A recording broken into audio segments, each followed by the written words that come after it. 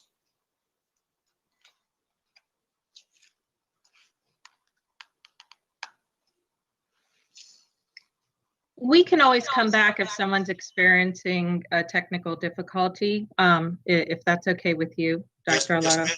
Absolutely. And when she's back online, we'll absolutely bring her into the conversation. Mr. Lai. Thank-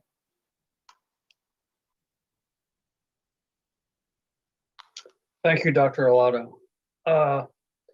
So in all cases, PPE is being provided? Yes, sir. We've ordered, as I've talked about in the past, we've ordered hand sanitizer. We've got hand sanitizing stations that have been put together and spread out, or they will be spread out for buildings once they're occupied, particularly in these schools. They'll be put there. We've purchased hundreds of gallons of hand sanitizer. Likewise, we've purchased masks. We've purchased 5 masks for every adult that works in Anne Arundel County Public Schools. And those are being delivered to schools so that when those buildings open, the principals will be able to distribute them. They've been distributed to a team here, to all the folks that are here at central office. I've received my 5. They're here on my shelf. So we've purchased and we are distributing 5 masks per adult in the school system. Very good. And has that been publicized to our workforce? I don't know that we've publicized that specifically. We've said that we are going through the process of obtaining PPE. We've been doing that for some time now. But I don't know that, Mr. Live, I don't think that we have said specifically what all of those pieces are. Some of that is built into our, much of that is built into our reopening plan that was submitted to the state board or to MSDE that's being reviewed as we speak. So the state board is still reviewing our reopening plan? Yes, sir. And that was due to them on August 14th, am I correct? Correct. And we got some preliminary feedback that we have to get back to the state board on the 17th of this month. And then they will finalize any other recommendations they have. But we have gotten all the school systems have gotten some feedback on their plan. We just received that at the end of last week, and we have until the 17th to update our plans and make any alterations per the suggestions of MSDE. Can you give a general characterization of what their comments were on our plan? Overall, our plan was in, and I think most plans across the state, but our plan was healthy. They had several categories within their rubric. So much of ours were in what they call the acceptable range, which is fine. There were a couple of areas that they wanted some clarification, which we will add to our plan for greater clarification. An example would be, as I remember reading the plan, Mr. Live, they wanted greater clarification on transportation, not what we shared with how we plan to transport students on our buses, but how students will be transported in their parents' cars or in their own vehicles. And so we had not entered that kind of specificity in our plan because that's sort of out of our control on how students will be moved by their parents, transported by their parents and or themselves, self-transport. But we can add how we will monitor the parking lot when seniors arrive in their cars and how they'll be monitored going in and out of the building so there's not congregating in groups. So I think that's what the state meant by seeking greater clarification in that area, if that makes sense. Just have we shared our reopening plan with Dr. Kalyana Rama? We have, and ours, and as you know, our reopening plan is posted on our website. It's been posted since August. I understand. Yep. Well, has our health department made any comments?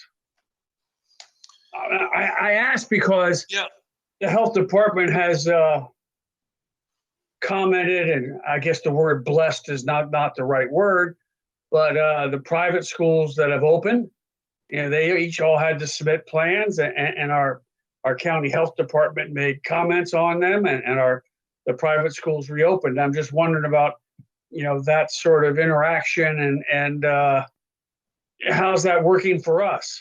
Are the same standards being applied? Are the standards greater just because we're bigger? Or I'm just curious about that. No, I think it's a great question, and I'll be very honest, Mr. Lab. I don't have all the answers. I can't speak for the Department of Health and the rubric they use for the private schools, the parochial schools. I don't know the rubric they used. I certainly would expect that they would treat us similarly, though, as you said, we're operating at a much larger scale. And so what I can tell you, and I don't know that they certainly have not provided page by page feedback as they have in some other areas like our athletic plan. They've given us page by page, paragraph by paragraph input, which has been great, so that we can move forward, because that's more immediate. We are closer to engaging in some sort of extracurricular engagement with our students after school than we are to opening school buildings. And so so I say that in that we are meeting. I've got members of my team and members of Dr. Kalyana Raman's team. We meet every Thursday late afternoon, and we've been very specific. So we have covered a lot of the things that are in our plan, but not the entire plan. We've been very specific about how we want, what if there is a positive case within a classroom, a grade level, a school building. We've talked about transportation, how many on a bus, wearing a face mask, distancing, elementary school students before middle and high school. So we've talked about very specific parts of the reopening plan without covering the entire plan. It's in its entirety. And that conversation continues with Dr. K and his team. Okay, well, I have a great interest in the athletic part of your response, but I won't go into that tonight. It's not the subject of this workshop. I'm wondering, so how many special education teachers did we invite? Pardon my interruption. Bob, if you wouldn't mind, I was hoping we could keep it to 2 per member and then just keep going round robin. That's fine. My apologies. With those. Yeah, No no worries. problem. I just want to keep us on point. And Yep. Miss Antwine, I believe, has been able to phone back in Dr. Arlato. So if we could kind of work her in here. Thank you, Dr. Arlato. Yes, sir. See you next round. Miss Antwine, questions?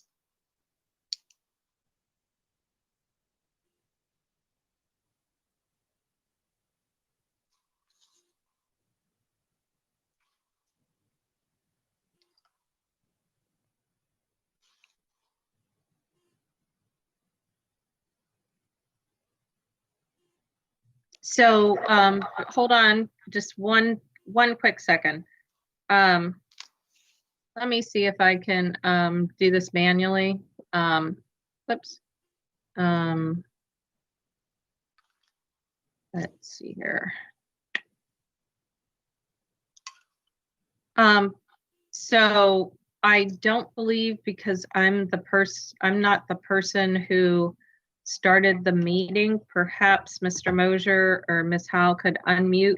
I know that she's unmuted on her phone. If we could get an unmute in the meeting itself. There we go. Great. Thank you guys so very much. Miss Antwine? Hi there. Can you hear me now? Yes, ma'am. Okay, thank you. Dr. Arlato, I want to start by thanking you sincerely and your staff for getting us to this point. I have heard great things about the virtual learning environment for the first week. That especially concerns the students in District 1 for me, specifically over at Meade. I will have to say that the military families are very pleased. Despite all the technical difficulties, they are finding success with just a few kinks that were easily resolved. So thank you. My question, I guess, Mr. Light, if you don't mind, I'll pick up where you on the question that you last asked, and it's about the teachers at the special centers. I'm very concerned that absolutely no teacher, as caring and dedicated as these teachers are and have been in the past, that absolutely none of them are choosing to be there for the students that they know will not be successful in a virtual environment. So my question would be about if a teacher on a normal day was absent, would they have a substitute? And if so, could we look to our list of subs and offer them the same opportunities before we subcontract out?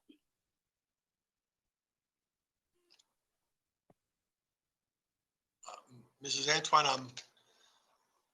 I'm not quite sure that I grasp your full question.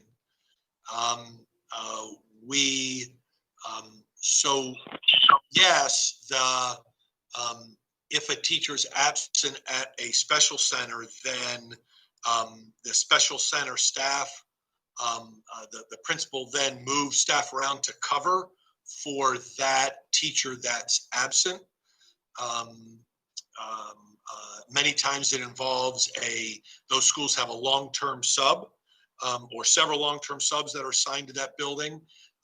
And they also have TAs, and the TAs can assist or help cover a class as needed. Is that the question that you're asking? So right. So then if that's the case and none of the, I would call them permanent teachers, have agreed to come back, have any of those TAs or subs been offered the opportunity to support students? Oh, yes, ma'am. Yes. So thank you for clarifying. Yes, we have 17 TAs, teacher assistants, that have agreed to return to the buildings to work in person with those students. Okay, good. And then my other question would be about the students with extreme needs outside of the specialty centers that may not have been assigned or accepted to the specialty centers yet. How are we looking to bring them back in? Well, it's gonna be on yes, ma'am. We thought we would start with the developmental centers. We've had this conversation several times in the past, that we thought we'd start with the special centers because some of those are the most needy. Not all. We have students across our system that are in need of in-person learning for a variety of different reasons. There's no question about it. Unfortunately, we're not at that place yet where we can start inviting all students back into buildings. We thought we would start with this specific group at the 3 developmental centers, get that started, and then build beyond the developmental centers and into the other schools, and begin to ask other students and their families if they wanted to return. So the idea was to start here, sort of start small, and then build. And that's the reason that we focused on the developmental centers first. Oh, I understood about the prioritization. I was trying to get a better understanding of when the other students that are outside of it that have these special needs, when they would be able to start coming back into the system. I heard end of September date for some of these returns. So I was trying to see if we had targeted dates for students outside of the special centers. No, ma'am. We don't have a targeted date yet. We've really been trying to concentrate on getting this started. This has not been an easy lift. And we certainly aren't there yet because we haven't gotten any students back into the buildings in-person instruction with their teachers and teaching assistants. So no, I don't have a date beyond what we are hoping is the 28th to start back at the developmental centers. Okay. And then for Cat North, I wanted to understand why, and I understand the prioritization and making it small, especially having a student that lives with me that went through Cat North. I understand the one-on-one. What about the students at Cat South? Are there plans to get them incrementally started as well? So we did have plans, yes. But right now at Cat South, we've only got one teacher that has agreed to return.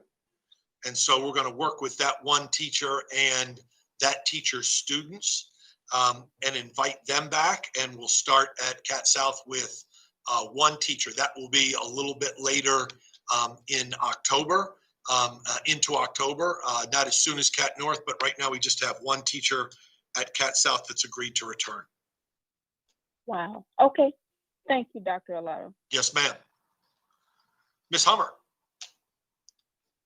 Yes, thank you. And I'm going to say, before I say anything, this is me speaking.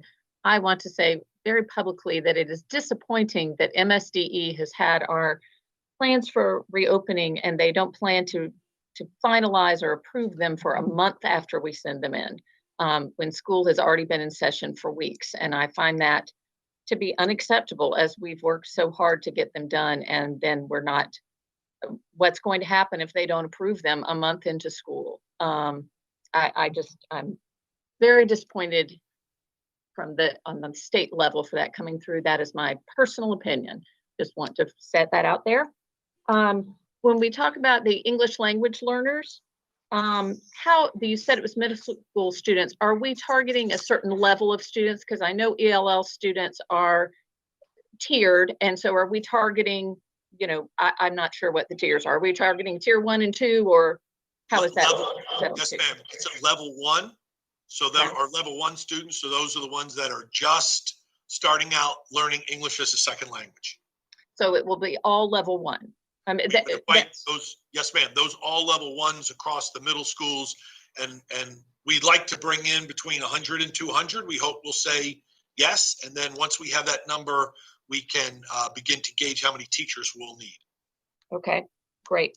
And I want to echo what Ms. Antwine said, that it is concerning that we haven't had more teachers volunteer. And I hope when we ask again, I hope now that teachers have started back with their students in person, and that they will, and they hear the precautions and things that are in place, that we'll have more step up for these students that need them, need to come in. And I commend all the TAs at the specialty centers that want to come back and work in person with their students. And I'm grateful that we have quality contractors that we will be able to use to a certain extent for that until we can get the appropriate staff in.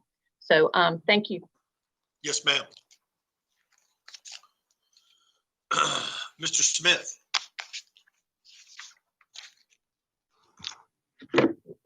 Thank you, Dr. Arlotto.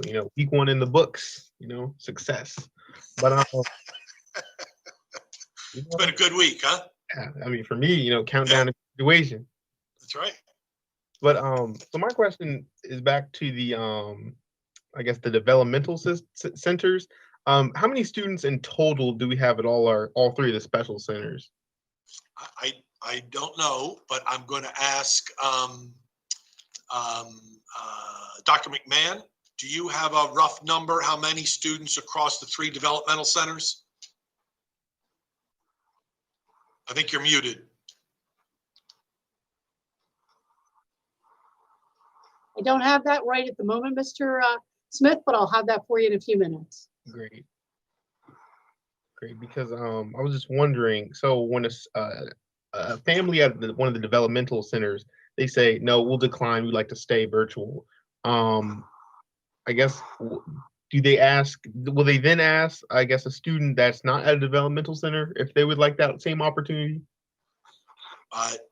Not now, no, because we're going to focus on the developmental centers, the buildings themselves, those teachers and those students in those buildings. So we wouldn't bring a special needs student from some other school and then bring them down to the developmental center, if that's what you're asking. Right now, we're trying to concentrate on those students that are enrolled in those 3 centers and those teachers that are engaged in teaching in those 3 developmental centers, if that makes sense. Yeah. Mm-hmm. Oh, and another thing for Dr. McMahon, when you give me the information on the student enrollment, could you, if you could, the teachers and the teacher assistants that are at these developmental centers as well? So we have that now, Mr. Smith. We have about 200-ish, give or take 10, actual staff members at the 3 centers. And we have approximately 330 to 400 students at the 3 centers. Great, thank you. Thank you. And I guess for the contractors, right? Will they be in person every day, or even for the teachers? Is there a plan for them to be in person every day? Will they be working with a different student so teachers can have a bigger capacity for the students? That is the plan, that we would contract with them and then they would see students in 2-hour blocks, 3 times a day, 5 days a week. Okay, okay, great. And I know we're supposed to have like a 2-question limit. I just have one quick question about the Cat North Center. Yeah, do you know what classes will go in person, right? I know they have some like information technology classes at Cat North. So will those be going in person as well, or just, I guess, the vocational? It's a real mix across the board, everything from baking and culinary to the Cisco networking. Okay. So that's exciting for us. Great. Awesome. Well, thank you. Those are my questions for now. Thank you. Mrs. Ellis.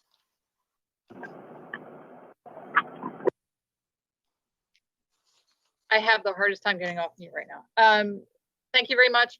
I do have a few questions, so I'm afraid I might have to come back around to me, but not a whole lot. I think so. I'm going to start with special education, and we have received board members, and I'm sure you have too, numerous emails from teachers with some specific concerns that they want to make sure are addressed before coming back into buildings. So if you could just give me yes or no, tick off this list as one question. Here's the list that I've seen.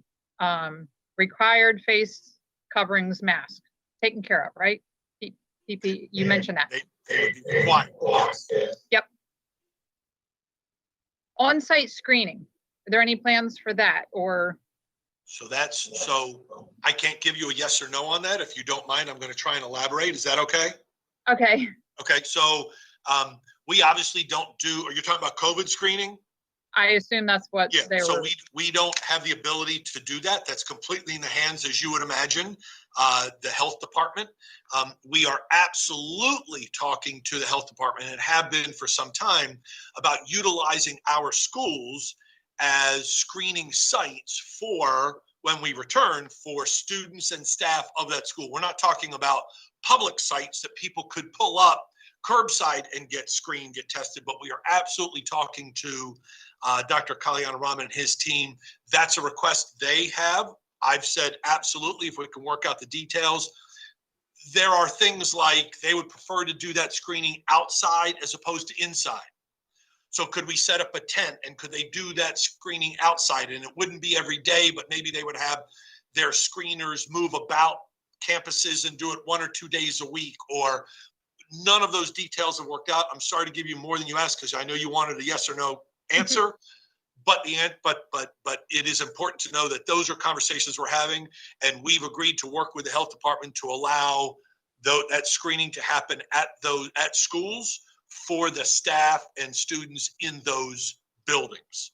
Right. But Obviously, we're talking about worked out to make right. that happen. And that's when we're back on a larger scale. I understand that. So it sounds like it's being addressed, correct? Yes. For that. Social distancing guidelines, that's already being taken care of. You mentioned you're already marking off Cat North, right? Correct. Test air quality and ventilation. You've already indicated that you're meeting any code or requirements for that, correct? Absolutely. It is. That's correct. We are meeting all the right codes. The inspections, the changing of filters, those things, that all happens regularly with our HVAC systems. I think it is important to understand that when there are conversations, and I'm no expert, so Mr. Sheknovich may need to jump in here so I don't get myself in trouble, but systems sort of operate in 2 basic fashions. One is the air is contained within a closed system and it's moved about the building or the system, and it's a closed system, and there are certain filters that have to be used to filter that kind of closed system. The other system, which is recommended by the health experts in this area, are systems that take in outside air.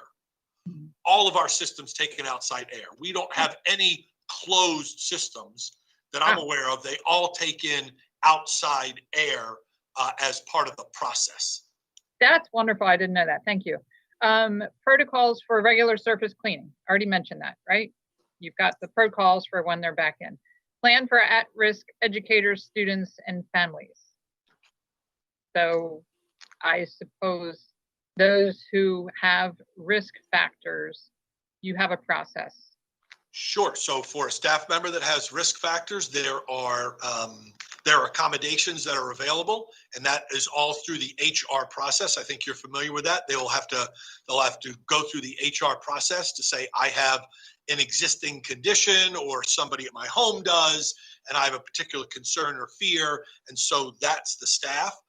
Regarding students, likewise, if a family's got a concern about a student returning to school for health reasons, then we would encourage them to keep them at home, and we will continue with 100% virtual instruction for that child. Great. Hand sanitizer and water accessibility proximate to each classroom.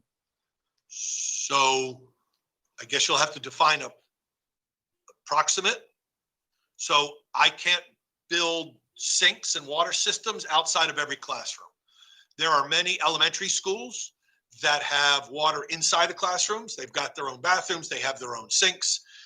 That is common in many of our elementary schools, but not all. Otherwise, the students would have to travel down to the bathroom, and that would be coordinated with the teacher in regular sort of intervals and hand washing. And they would do that utilizing the bathroom before and after lunch, before and after recess. Those kinds of things the teachers would coordinate and the principals would work out. But the hand sanitizing stations, we have purchased many of those, and they would be spread out and be more proximate to the classrooms. Right. I entered Annapolis High School to pick up books today, and there was a portable hand sanitizer. So those will be out throughout. Correct. And then finally, a clear plan for school closures if necessary. You touched on that. I missed the first part of that. A clear plan for school closures if necessary. So I guess you have a plan you're working with Dr. K on if there's a case within a school, a classroom, correct? Yes, I mean, I don't have a published plan yet. Those are conversations that we are having. In fact, Dr. Kalyana Raman has assembled, what he shared with me last week on our meeting is he's assembled a scientific advisory panel board of people from Hopkins and Harvard and the University of Maryland College Park and some others that are advising him on metrics and helping the schools reopen. He's going to share their conversations with me on Thursday and my team. But yes, that's part of it. We have to, for lack of better terms, Mrs. Ellis, we're going to have to run through a series of scenarios, sort of what ifs. A student, or maybe it's a student's parent test positive, a teacher, or maybe a teacher's spouse. And then we'll have decisions, sort of a decision tree about what would then happen next. Do we quarantine a class? Do we quarantine a grade level? Do we have to shut down the school? Those are things that will have to be spelled out and as part of the plan before we would begin to bring large groups of students back into buildings. So you have possibly students in schools at Cat North September 21st. As you're working out the larger scale plans, what will you do if there is a case of a student or a staff member that week? Right, we would call the health department, and we would do this in any sort of communicable disease or virus that gets out there, MRSA or something else. If a student has been tested positive for that, we would call, in this case, the Department of Health. We would give them the background and what we know, and then they would give us guidance from there. They would give us immediate guidance from there about the student quarantining, the staff, the other students in the class, and they would begin their contact tracing as well. Okay, thank you. And finally, for special ed, I I'm very, very concerned that we still have a large number of high need special ed students that are not in our special centers. And I know that the task of reopening our schools is very large and overwhelming, but how can we make these students a priority? In other words, those students are going to go to different buildings with different staff. So why are we making them wait while we're focusing on our special centers? Because we wanted to try and do right by the special centers first, and get that done well, and then move on to other students, as opposed to doing all special ed students, for example, across the entire district. I'm not sure that we're ready for that, or that's manageable. So we were concentrating on the special centers because it's a much more finite population. And those are, we thought we could bring those students in 3 groups during the course of a day for 2 hours each, 2 hours in the morning, 2 hours in the afternoon, 2 hours in the evening. We thought that we could best do that and get the needs of those students. What's the word I'm looking for? That we could best provide for those needs without spreading ourselves too thin. So we wanted to start small. Right. And I know, like I said, I know it's a large task, but I'm concerned that I'm not speaking about all special ed students. Obviously, we have different special needs, and some are much, much greater than others. And I believe that we have some students who simply are not going to progress in the online environment, and they are not in our special centers. So can we tier our special ed students, begin to focus on those that have a really great need that are not going to progress without it? Sure. I'll go back to, I'd love to try and get these 49 in, because we've not been able to do that yet. And so I'd love to get these 49 students in. But that will be our next focus is looking at some of the other special ed students. I don't know if Dr. McMahon, you have anything to add to that? I know your team has talked about a variety of different scenarios for students and possible phasing in other groups of students. Correct, Dr. Arlotto. This is phase 1. Phase 2 would include students at specialty sites, and phase 3 is the ACC classrooms. I mean, we really are looking already ahead. And if we can really, as Dr. Arlotto mentioned, if we can have a success story here at the beginning, then it will be easy to move forward faster. Okay, I'm just concerned some of our students and their parents really feel like they can't wait. So if we have special centers starting, let's say September 28th, can we look to get some of our other high need students in October? We can certainly begin that process. Thank you.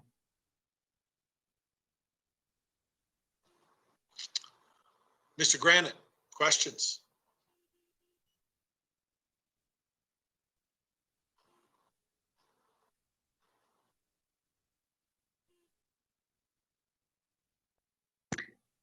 Dr. Arlotto, I don't see him logged in. Perhaps he's experiencing some difficulties. So if we're able for his return, I will definitely notify you, or, Yes, in ma'am. the people participants, if we see him emerge, we can certainly consider any questions he may want to pose. Great, thank you. Ms. Shawhan. Yes, thank you. First, I want to say thank you for all the hard work. I know well, I don't know. I can imagine that it's overwhelming, at least, and absolutely oppressive at best. So the weight of your decisions every day, and the staff's involvement has been incredible. It's been a really good first week in my view. So thank you to everyone. Really, truly grateful.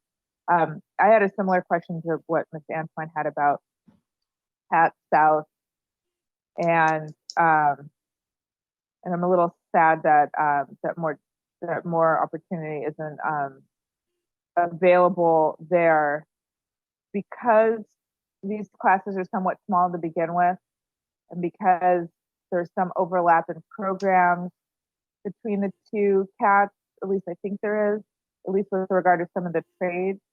Would it be at all possible to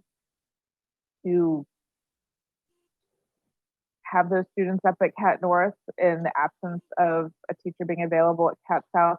I know that, you know, it's an hour's drive between the most southern part of the county and the most northern part on a good day, but I was just curious if any thought has been given to that probably unlikely scenario. Dr. McMahon, I don't know if the team has talked about it. I think the first concern that would come to mind for me in that scenario, Mrs. Schallheim, is that if we were to occupy the Cat North teacher all week with face-to-face students from both Cat North and Cat South, they would never be able to do any of their synchronous online instruction with their students from Cat North. Does that make sense? They wouldn't be able to supply any of those other instructional pieces that they would be able to do in the scenario that we've planned out. It does make sense, but then can't the Cat South teachers that are doing the same trade, like carpentry or welding or whatever, couldn't they take that on, relieving that burden from, so then you have a set of synchronous teachers and sort of a set of in-person teachers, and they can have each other's back so that one isn't doing double duty and we can service more students. Just a thought there. We did look at all the numbers, Mrs. Schallheim. It's a good question you're asking. The problem is it's not a one-to-one match. It's not a one-to-one match with programs or a one-to-one match with how many holes we would have in a classroom at Cat North.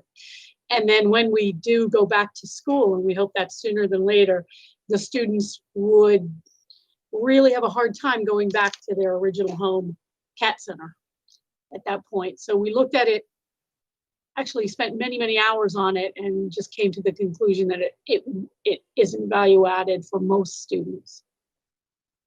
I understand. I express sadness because obviously District 5 feeds into Cat South.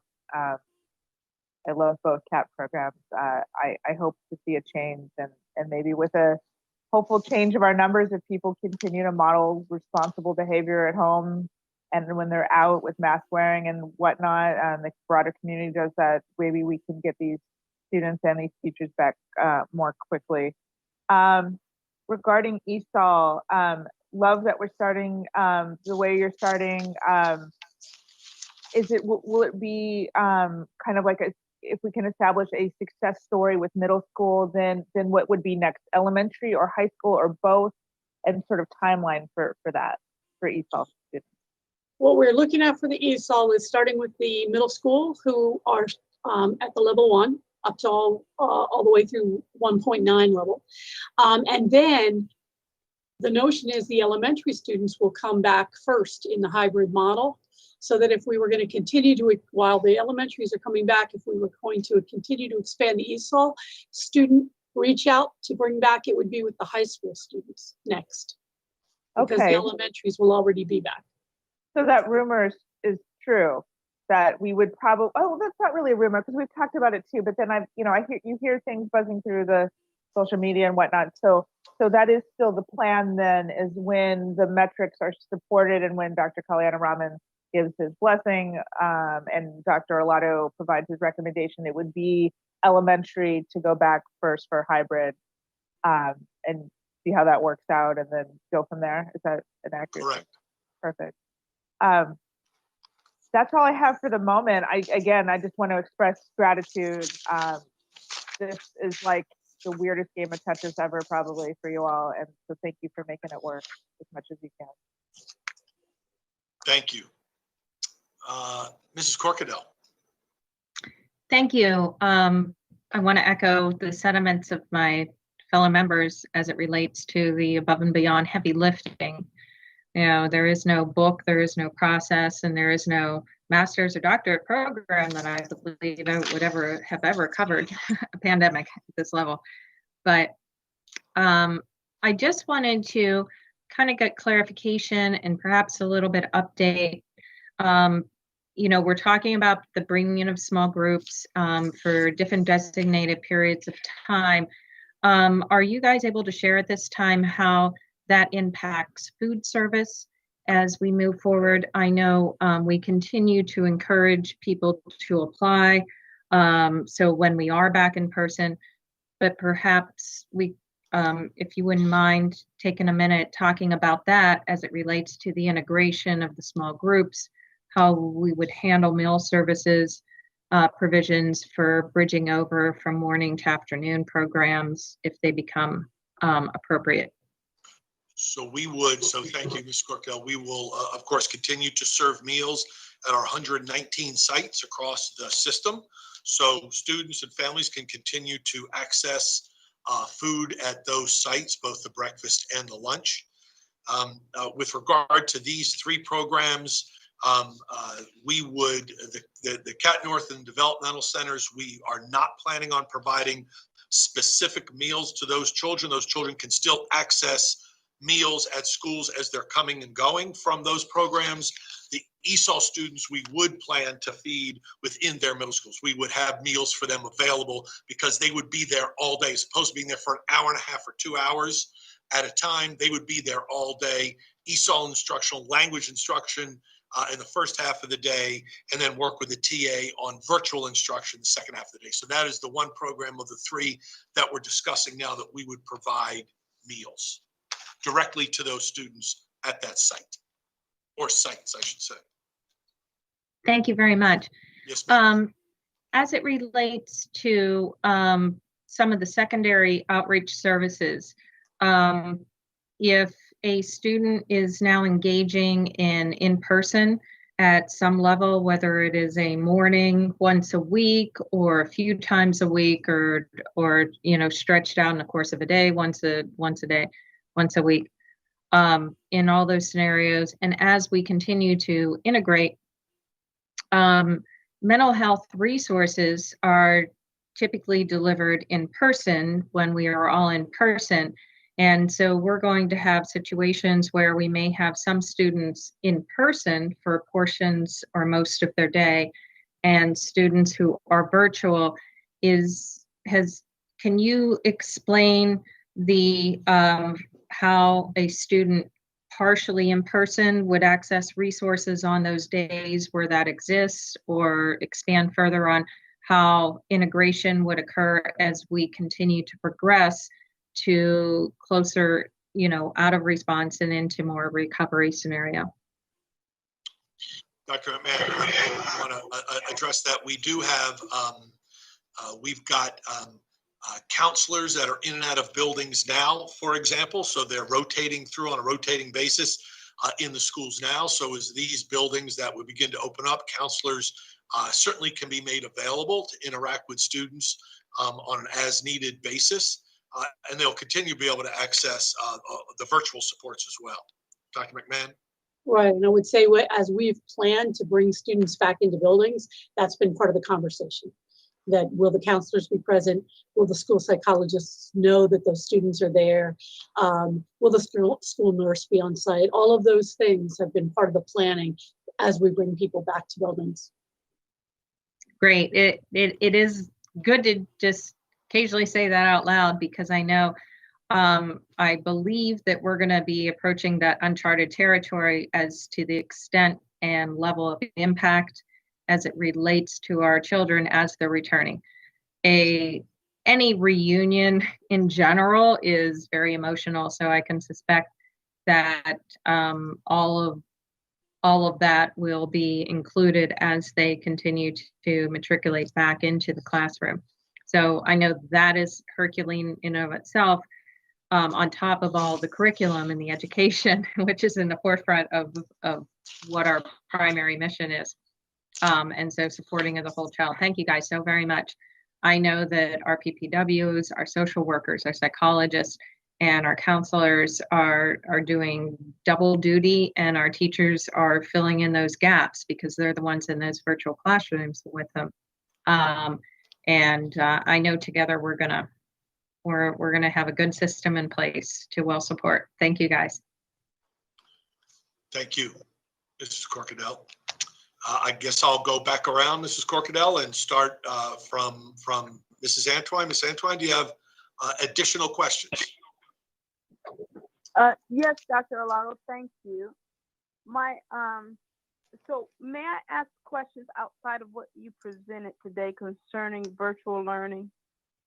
I prefer to stay focused on this topic, but that's completely up to Mrs. Corkadell. So I'm asking, you presented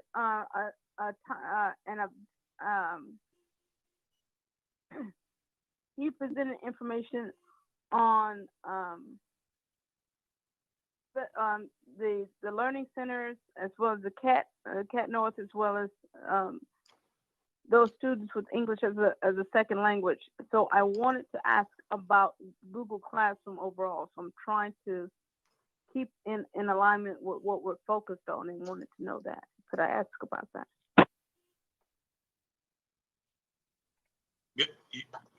Yes, I ma'am. think I believe that falls within our scope, although perhaps pulling out a little bit more 360 degrees, if you're inclined, Dr. Alato.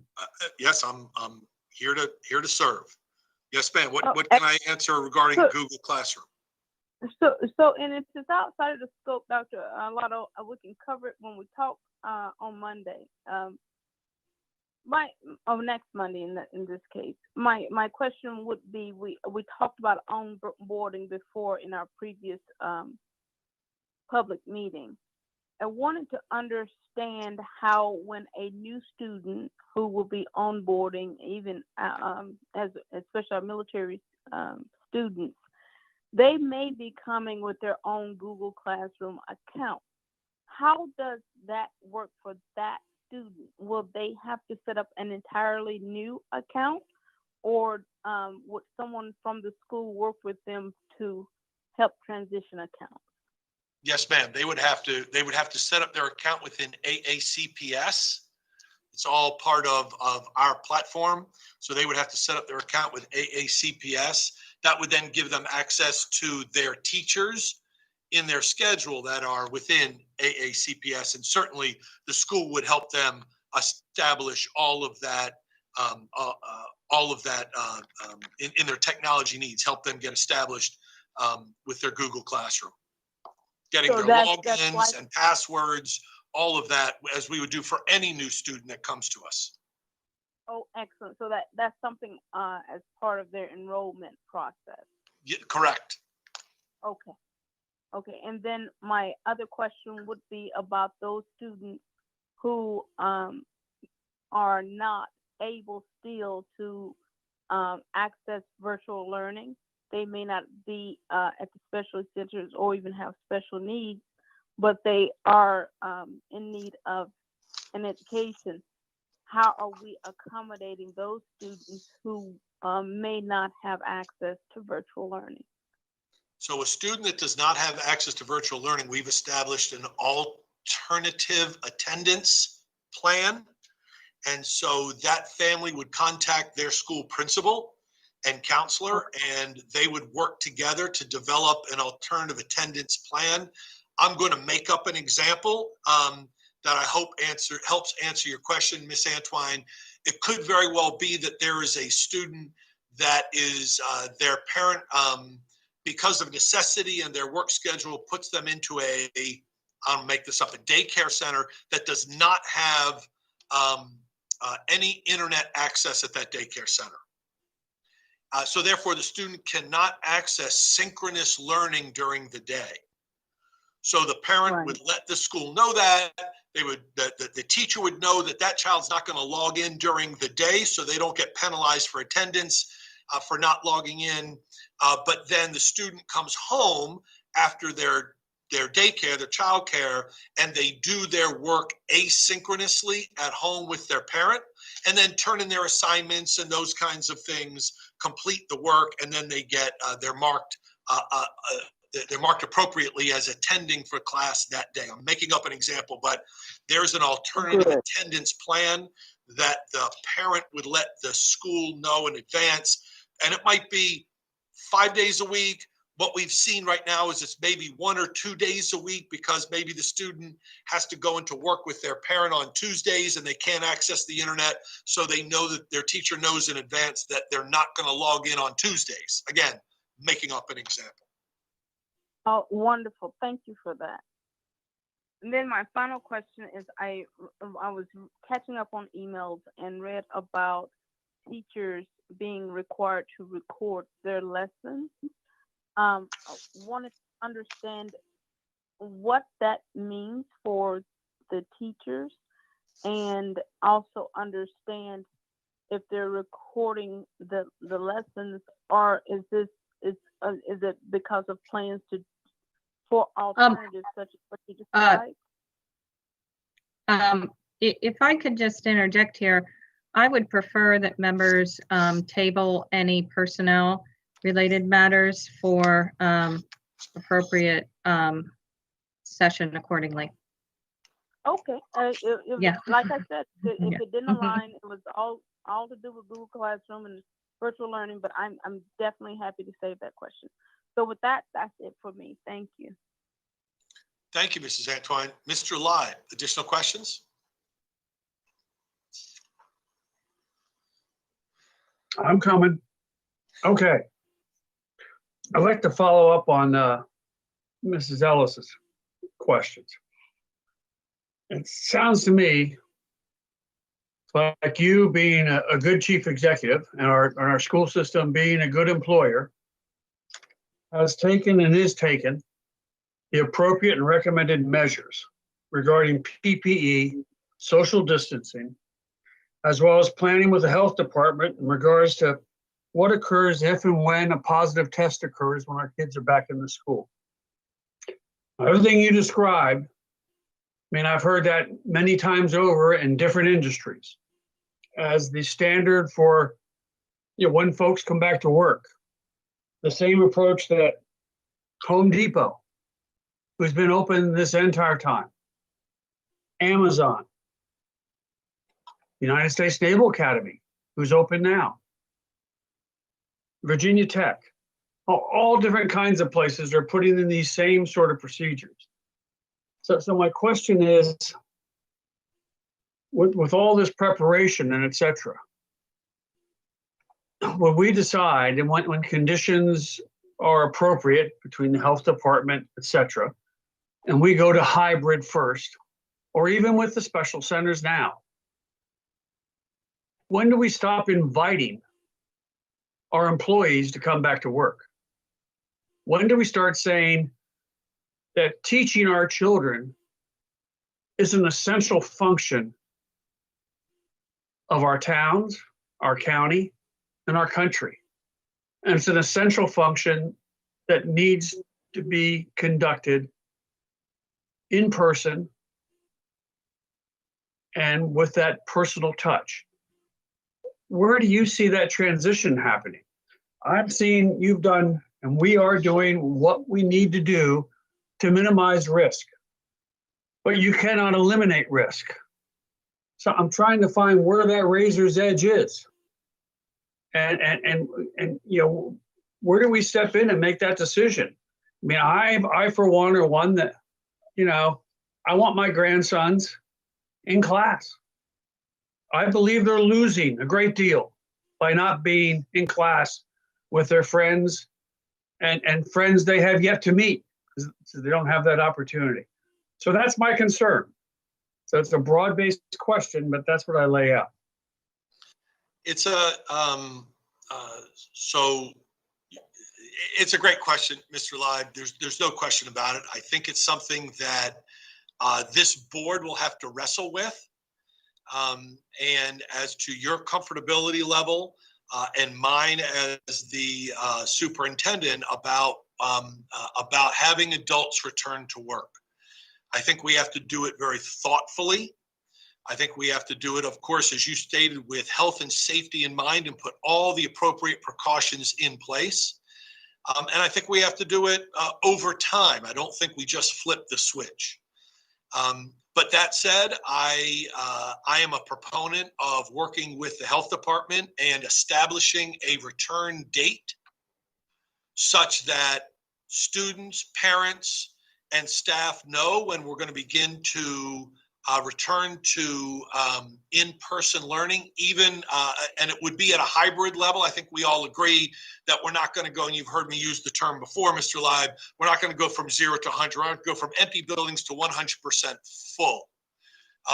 That what our health department is recommending, and I'm in agreement with, is that we would go to a hybrid model. So we would alternate students a couple days a week, so we can reduce the volume within a building, and by reducing the volume, we reduce the risk. As Dr. Kalyana Raman says publicly all the time, and I could not agree more, it's no one precaution that takes place that solves the issue of possible COVID spread. It's all of them together. So it has to be masking, it has to be social distancing, it has to be hand washing, it has to be wiping down and disinfecting high touch surfaces. You put all of those together and you significantly decrease the possible spread. It's not zero. I don't know that we'll ever get to that anytime soon. But once we have all of those pieces in place, which we are putting in place, I think we can safely begin to return students. So to answer your question, I'm a proponent of picking a date here into the future when the numbers are appropriate, when the case rate, I know that the governor and the Department of Health and Maryland State Department of Education put out guidelines for return to school, and they used a case rate number of 5 per 100,000 in a community. And as Mrs. Schalheim mentioned in one of her comments earlier on in the evening, that right now Anne Arundel County is about 9.1. So we're not there yet. I think if everybody, again, as Mrs. Schalheim mentions in one of her remarks, if everybody takes this very seriously in terms of their hand washing, their distancing, their mask wearing, we can get the numbers down and begin to reopen schools. I've gotten the commitment from Dr. Kalyana Raman and the county executive Pittman, Mr. Pittman, that they are committed to schools reopening also. So I think we pick a date into the future so that everybody can target that date as the date that teachers, students in a hybrid model, staff, parents will know that that's when we're going to begin return to buildings. Of course, the week before that date, we could have a spike and we would have to back off that plan. But I think we pick a date into the future with the willingness and work of the health department, and then publish that as a reopening date for hybrid learning. And we would start with our elementary school students. And that's part of what we'll talk about in the second half of tonight's workshop.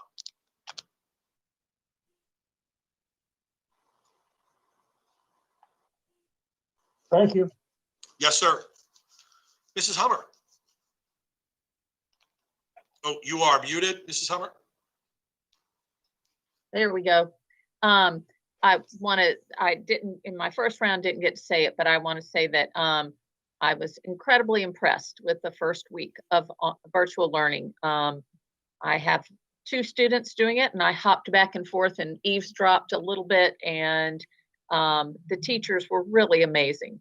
And my kids both said that was much better than we thought it would be, and they're really enjoying it. And there's some great things that are happening with this that I hope we'll able to continue after virtual learning. The daily time for clubs and for other things like that is a real plus, I think, for the students to have in there. But I will not, since one of mine has decided she can take a nap in the middle of the day during lunchtime, I wouldn't suggest that, because she's going to have to be in for a rude awakening when she doesn't have able to do that. But it really has been, and the feedback I've gotten overall has really been amazing. And so hats off to everyone that was involved in making this happen. However, I will echo what Mr. Leib said. I want my children back in school, and I think everyone does. I think the teachers want them back, and I want us to move as quickly and safely as we can to get to that goal. There will come a time, as Mr. Leib said, that we're not going to be asking for volunteers, that it's going to be its time to go back. And I want that to happen. I also want to echo what Ms. Ellis said regarding our special education students. I understand the desire to go slowly and do this well, but we have a number of students that really are losing ground. And for some of them, this has major impacts on their quality of life moving forward. And so I would urge that that we really move as quickly as possible to bring back more of our special needs students. I love the plan for our ELL students that's so crucial. And I think it just as much for our special education students. And I'd like to see that as soon as we can safely do that. And again, I urge part of the holdup for that will be teachers volunteering to step forward and do that. We're seeing in the special centers that we didn't have the staff numbers to do, and that would be a concern if we expand it. So I hope as teachers hear everything that's in place that they will continue to step up so that we can do that more quickly. So that's all. Thank you. Thank you, Mrs. Hummer. If you don't mind me responding first, thank you, and thanks to you and all your colleagues for your thanks and recognition of the hard work of the staff and the teachers. Dr. McMahon, Mrs. Jackson, Mrs. Batten, Mrs. Talar, just have done an incredible amount of work to turn this ship into this virtual wind and move us forward. It has been just incredible what they've been able to put together in a short period of time, and it's nothing short of 12, 15, 18-hour days. I know that Mrs. Jackson and Dr. McMahon seem to catch up right around 11 o'clock at night after kids are in bed, and they seem to do much of their work and planning then. But I will say they've put all these wonderful pieces in place, but as you recognized, Mrs. Summer, in the end, it's the teachers, right? It's when the classroom door closes, and in this case, when the virtual classroom door closes and the students are there in the Google Classroom, our teachers have just embraced this. They've just done an amazing job. And I can't wait to continue to visit more classrooms into the future, but they've taken it upon themselves to learn how to do this because they're dedicated to their craft. And our teachers have just been amazing at it. I know they're going to continue to do that, and it's only going to get better over time. So all of that said, Mrs. Hummer, I would finish my comment with my comment to you with, let's get comfortable and settle into this virtual world. I think if we continue every day to say, when are we going in person? When are we going in person? When are we going in person? It doesn't serve anybody because it kind of puts us all on edge, if that makes sense, right? The teachers don't know what's going to happen and the kids are always talking about it. Let's settle in. And that's why I say, let's pick a date into the future that's going to be the target date so that we can settle into virtual learning and everybody can take a deep breath and get really good at it. Because don't lose sight of the fact that when we do return to buildings, it will be in a hybrid model. And the majority of that hybrid model will be 3 days of virtual learning and 2 days of in-person learning. So it behooves us as a system for our teachers and our students and our parents in the community to get really good at the virtual learning now. So when we transition to the hybrid world, we've got the virtual world down. If we don't get the virtual world down now and we try and transition quickly to hybrid, it'll fall apart. That's my opinion. That's my team's opinion. So if that makes sense, let's settle in. We are where we are. It's not ideal. We're in a pandemic. It's not where any of us want to be. We want nothing more than to have our children back in our buildings. That's what we love. But if we can settle in as a community into the virtual world, get really good at it, it will make the transition that much better. And as you said, lastly, Mrs. Hummer, we'll learn a lot from this that we can utilize this into the future, whether it's online clubs or parents accessing back to school night online because they can't get there on their own, or PTA meetings can be online and a parent doesn't have to drive to the local school when they're trying to serve dinner to their family. Whatever it might be, we can take advantage of this world and make us better at the end of this. As we come out of this tunnel, we can make us better. So thank you for my lengthy soliloquy. I apologize, but it was the opportune time to put that out there. Thank you. Mr. Smith, who has become an expert already at virtual learning. Yeah. It's really hard to follow that up. I have to concur with everything, you just said. But I think every student I talked to was really taken away and blown away by their teachers' dedication, right? I don't think we took that into account, what the teachers would do, and they really took it and ran with it. And back to what Ms. Hummer said, a lot of students like the naps. I think they like them more than the clubs, but I think when the clubs get to running, naps will get shorter and it's fine. But also students have been taking this time just to, I guess rethink how they will learn, right? Rethink their learning methods. So I think we're all, like you said, we just got to work ourselves into it, and we can't judge after, a week and a day, right? It's way too short. We need to give ourselves months just to see, okay, is it working or is it not working? But I just do have a few more questions. Oh, and also real quick, Dr. Arlotto, when next time you visit schools, make sure you come to Meade High School, see what the IBDP students are doing a phenomenal job. But I have no doubt. Yeah. But I just have so I have a question. I'm gonna ask this question later, and I think it'd be beneficial for you to know so you can get the numbers up. I just want to know how many daily right now, how many employees do we have at central office? If you can get that number for later, like how many employees total not people, but that are working right now during this pandemic, through the pandemic, in person. If you can get that for later, that's why. Yeah, that's going to be a little bit of work. Many of the folks are working on a rotational basis. In other words, I don't have the entire accounting department here every day. They're working 1 or 2 days a week and rotating because we work, as you've seen in this building, we work in cubicles in very tight quarters. And so in order to keep it as healthy and safe as possible for the employees here in this building, we are doing most of the departments, if not all departments, are rotating their staffs through the week. So I don't know that I have a number. I can get you a general number of, is that what you're looking for, sort of per day? Yeah. How many people are under this roof? Mm-hmm. Yeah. Okay, let me write that down. We'll see if we can get a sort of average number of people per day, but it's not an entire department because we're rotating. Yeah, that's exactly what I meant. And the others are then, when they're not here, they're working, they're telecommuting, they're working virtually from home. Yes, remote, yep. Great. And I think I touched on this question in my last round, but I don't think I worded it correctly. And but I had more time to think about it. So let's say at the special centers, we have enough staff for 100 students to come in person, right? And let's say only 49 students have agreed to come in. 49 families have agreed to come in, but we have a capacity for 100. Then will we look at bringing, I guess, more severely disabled students in that are not at the special centers? I don't know if you've talked about that, Dr. McMahon. It's the students at our special centers are what's the word I'm looking for? Their needs the care. Yeah, their needs are. Some of them are medically fragile. Very specific, and thank you. That's the word I was looking for. Medically fragile.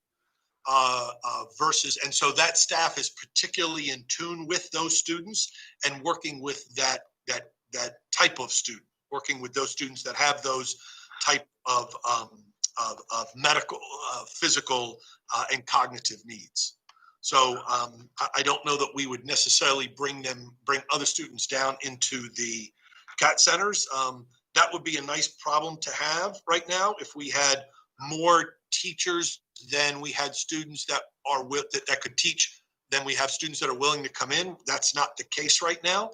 But we certainly will, as Ms. Ellis has mentioned and Mrs. Hummer, begin to look at other students that have special needs and how we can meet their needs. Great. And have staff members outside of the special centers been surveyed? Staff members outside of the special centers? Right now, the special education teachers outside of the special centers, have they been surveyed to see if they would be willing to come back in? Not yet, no. And mostly because they have a caseload too. Okay. Right? And so it's kind of tricky in that sense. But we have talked about the 3 special centers.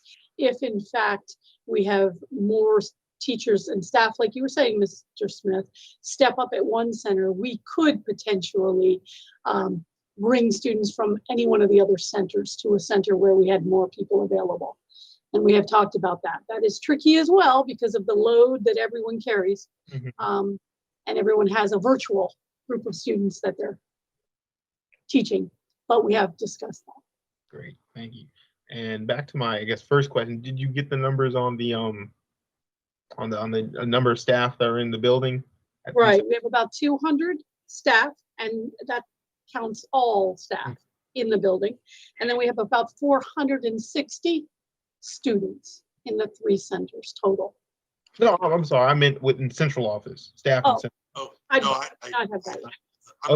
I'm not gonna be able to get that for you Yeah. in tonight's call. Okay, I made a note to myself and I'm gonna try and find out for you, but I'm not gonna be able to get that tonight. yeah, sure, I appreciate it, I understand that. But let's just say, it's quite a few, in there daily. I've been in there a few times. I've seen the number of staff, and they're all adhering to the social distance guidelines, the mask wearing.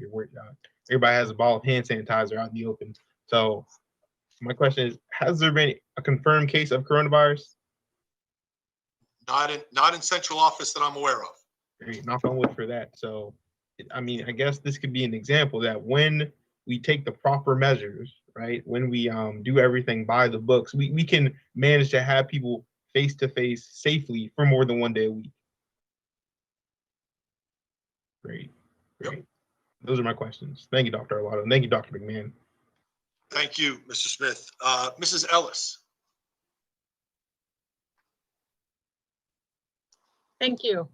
So first of all, I do need to start out with just sharing that I have 2 high school students currently in AACPS, and they are having a very good experience with their classes, their teachers. The interactive part of it has been very critical, but kudos to their teachers for pulling that off. That being said, high school, well, let me start with this.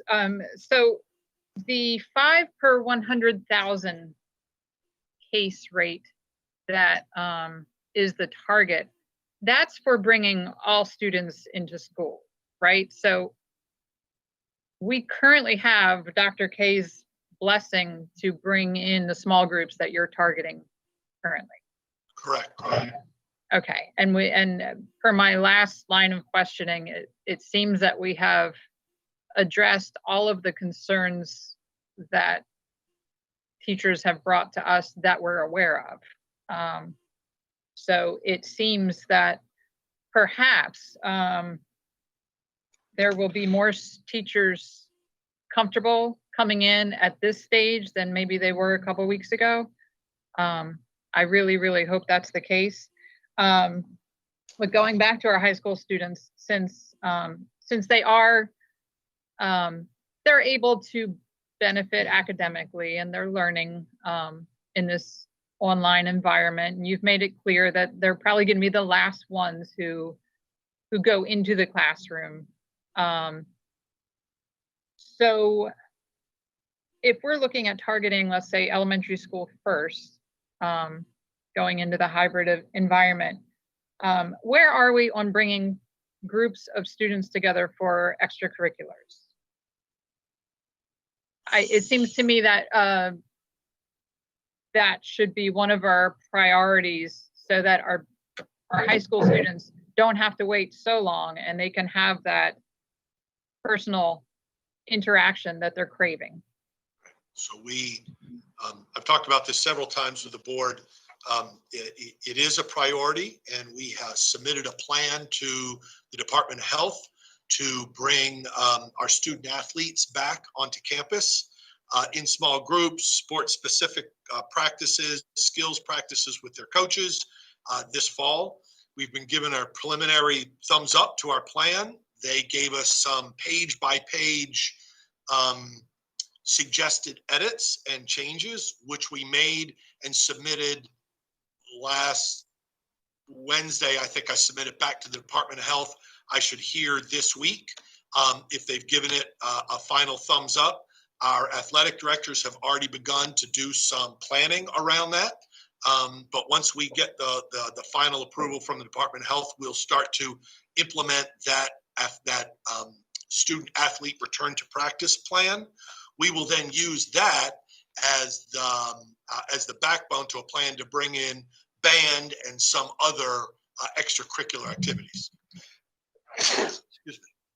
So if you've already reached out to athletic directors, have you reached out to the head of other dance companies, a drama company, to get them to start I hate to discriminate and put any group of students. Yeah, first. I agree. We don't like discriminating either. But athletics gave us an opportunity to build a plan around, and then we can start to take that out. Dance folks, there have been some conversations with folks in dance. There have been some conversations with folks in the marching band about how we can begin to expand. Once we get the athletics started, we can begin to expand what that would look like to bring other students onto campus. We have to think very carefully about that. You've got a finite amount of time from the end of the school day and into the evening about how many students can be on campus and in outdoor locations around campus. We have to schedule where field hockey will be and where baseball will be and where football will be and then where lacrosse will be and so on.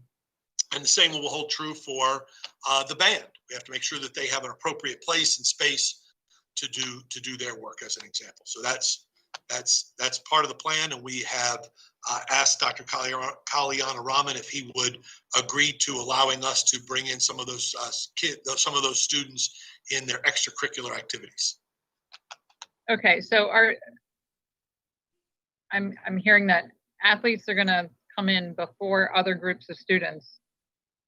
You anticipate that that's going to be a short amount of time, and are you then going to reach out to all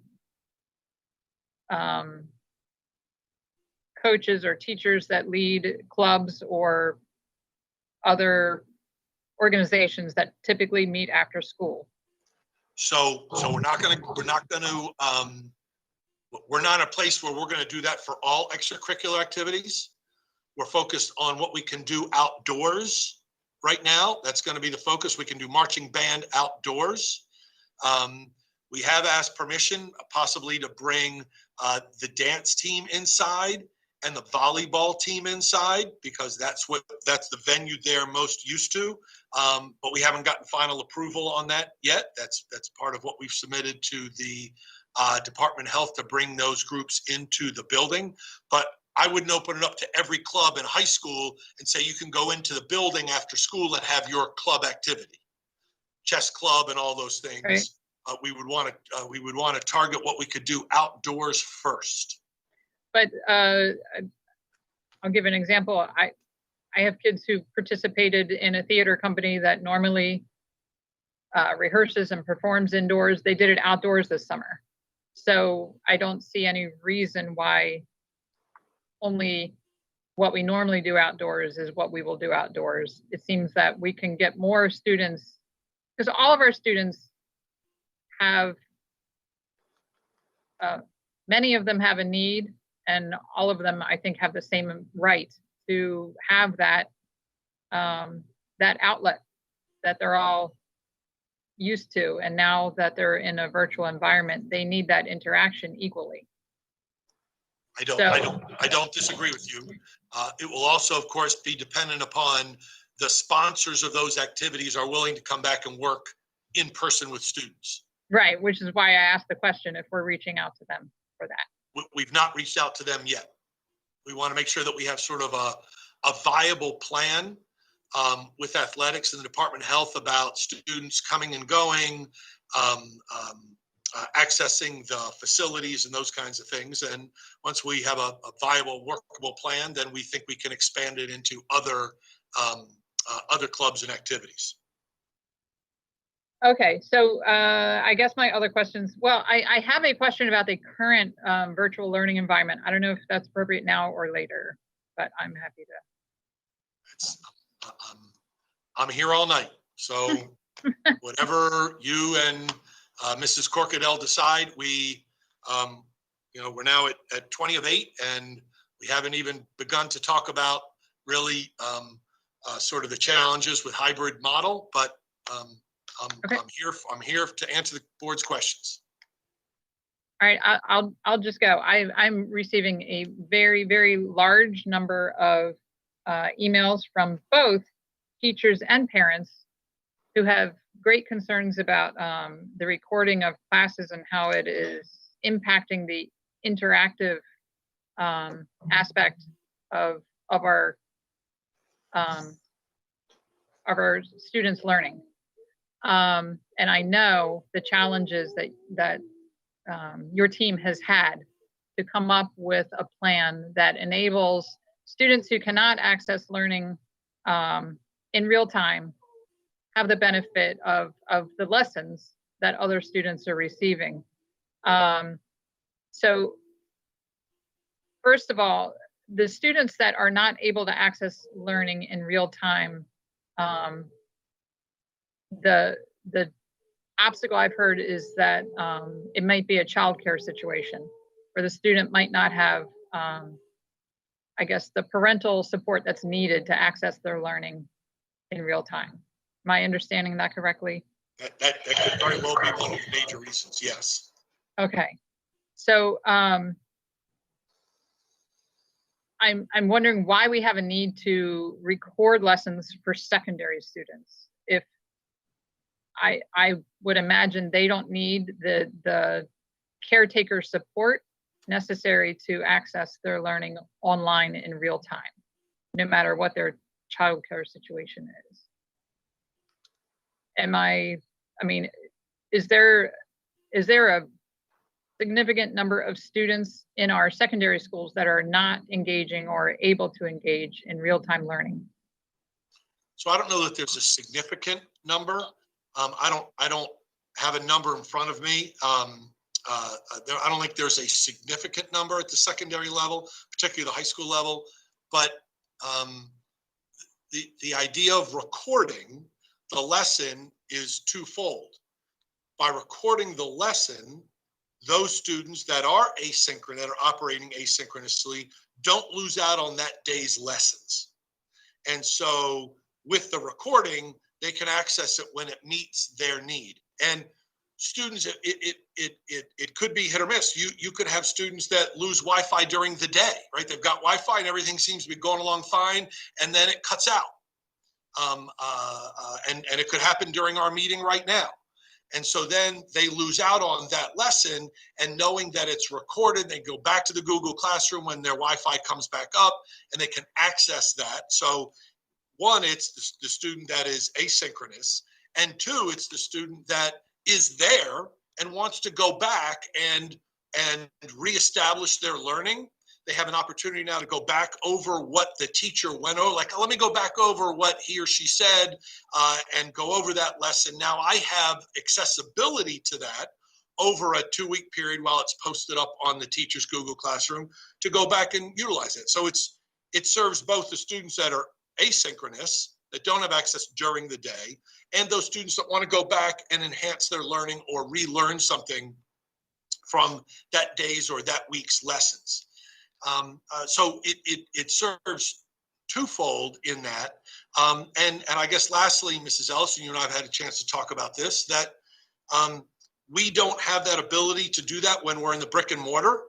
So here's an example where we're taking advantage of the technology because of the situation we're in that none of us like, but we're adjusting to. We have this technology where we can record a lesson, and I think it can make us better for it. And so why not take advantage of the, within certain parameters, why not take advantage of our ability to record those lessons and teachers to post them to their Google Classrooms?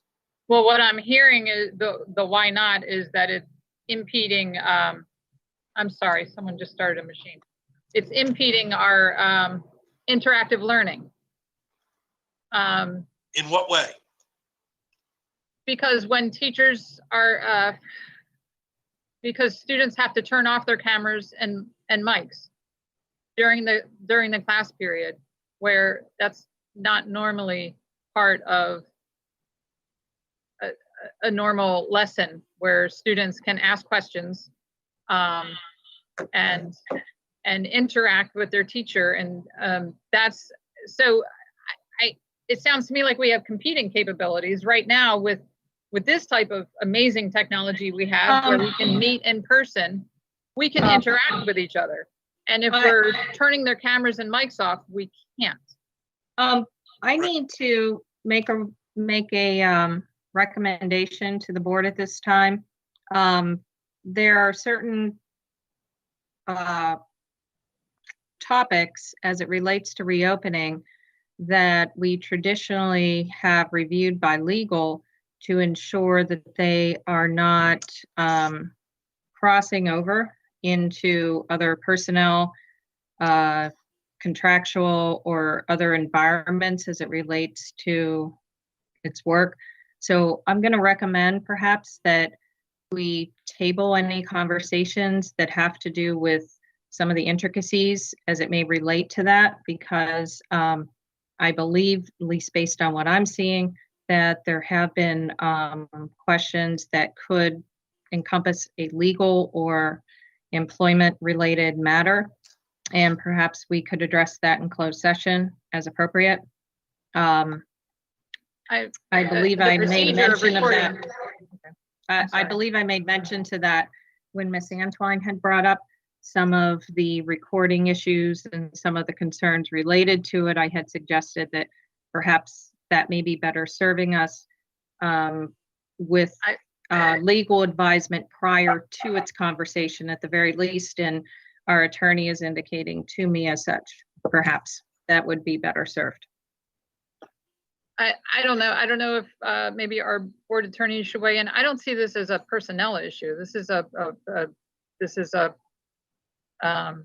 a virtual learning procedure that we've begun.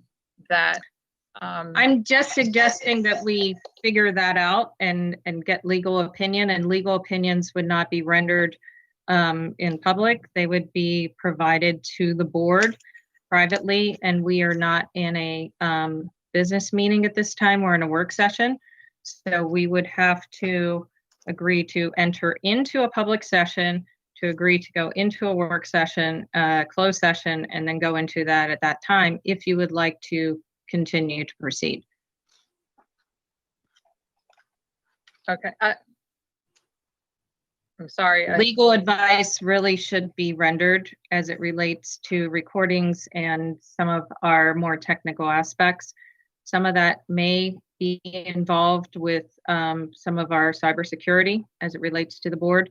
And so I would just recommend, for the board's benefit, that they would receive legal advice prior to proceeding to questions. I don't know what to say to that. I don't see this as a legal personnel matter or anything like that. It's about the procedure that we're using, and we're talking about the benefits, the upsides and downsides to student interactive learning. We're not talking about specific students, specific staff, or anything like that. But I'm not trying to hold up the meeting, but this is a huge concern that I've been flooded with by teachers and parents both. And so it is something that I do think we need to address. So I it has to do with the learning environment. I just want to I do that's concur. why I brought it up here. Miss Ellis, I do absolutely concur, and that's why I want to ensure that the board could proceed with any such conversation in an appropriate manner, because some of the intricacies of the concerns that you're referring to do kind of overlap. And I think it would be in the board's best interest to receive legal advisement before, so that we can best represent and not incidentally find ourselves in a situation. I have no further questions right now. Thank you.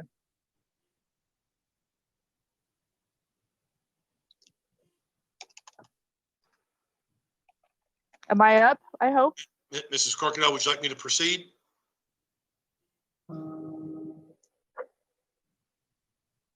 Michelle, you're muted, and I would love to ask my questions if that's okay. So I'm just going to hop right in. I said yes. Wait, Okay. You Yes, were Miss muted when Knight, you said yes. You were Just- muted when you said yes. Just trying to take my direction. Correct. Thank you. Mrs. Okay. Schulheim.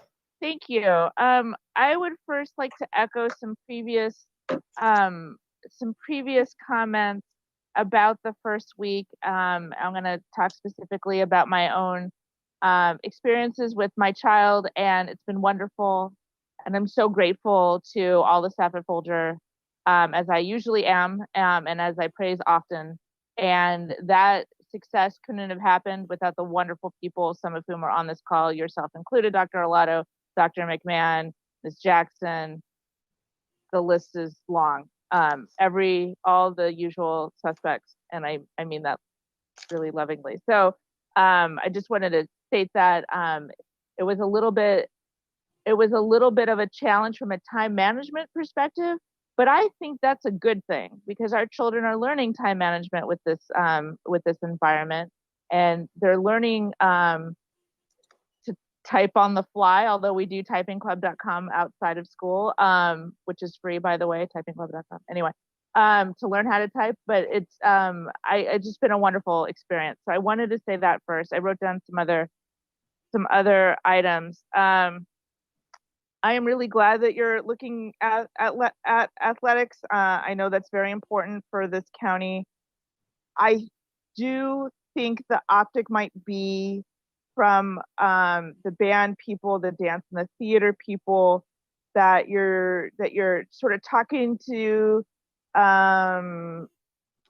coaches about how they can bring small groups in without simultaneously talking with band, or maybe that was just the phrasing. So I just encourage that they all happens in one go. We're all equal. We all have needs. And I know our band folks in District 5 are clamoring just as much as fall sports are to get back into business. So I just encourage that all to happen simultaneously. And thank you for that.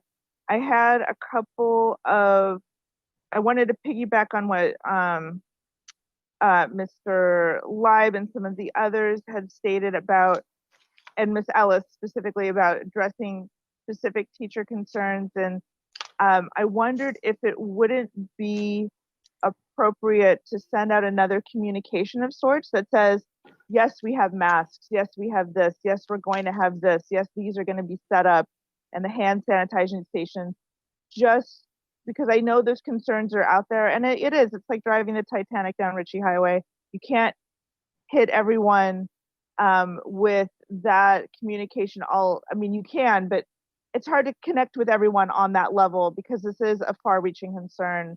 I have a whole buffet of medical problems, so I totally get the concerns. And so maybe just to state that again for everyone, and as an encouragement for each individual teacher to consider their own circumstances and needs, and maybe now that they've heard about the mask specifically, maybe that's a turning point for them, and maybe they will come back sooner. I want to echo the words of encouragement to getting some of our other special needs kids back, specifically with OTPT and speech path in places other than the special centers. I see Dr. McMahon nodding. I'm grateful for. I'm looking at your body language, and I know you're hearing me. And we had specific parents and really the whole special ed community that would really love to see that. I know that we're prioritizing special centers for good reason, totally get it, but to work sort of towards that as soon as possible, specifically with those things that can't be managed online that we've talked about a number of times. I've been getting some questions almost in lifetime tonight about the timing, like picking that date out into the future.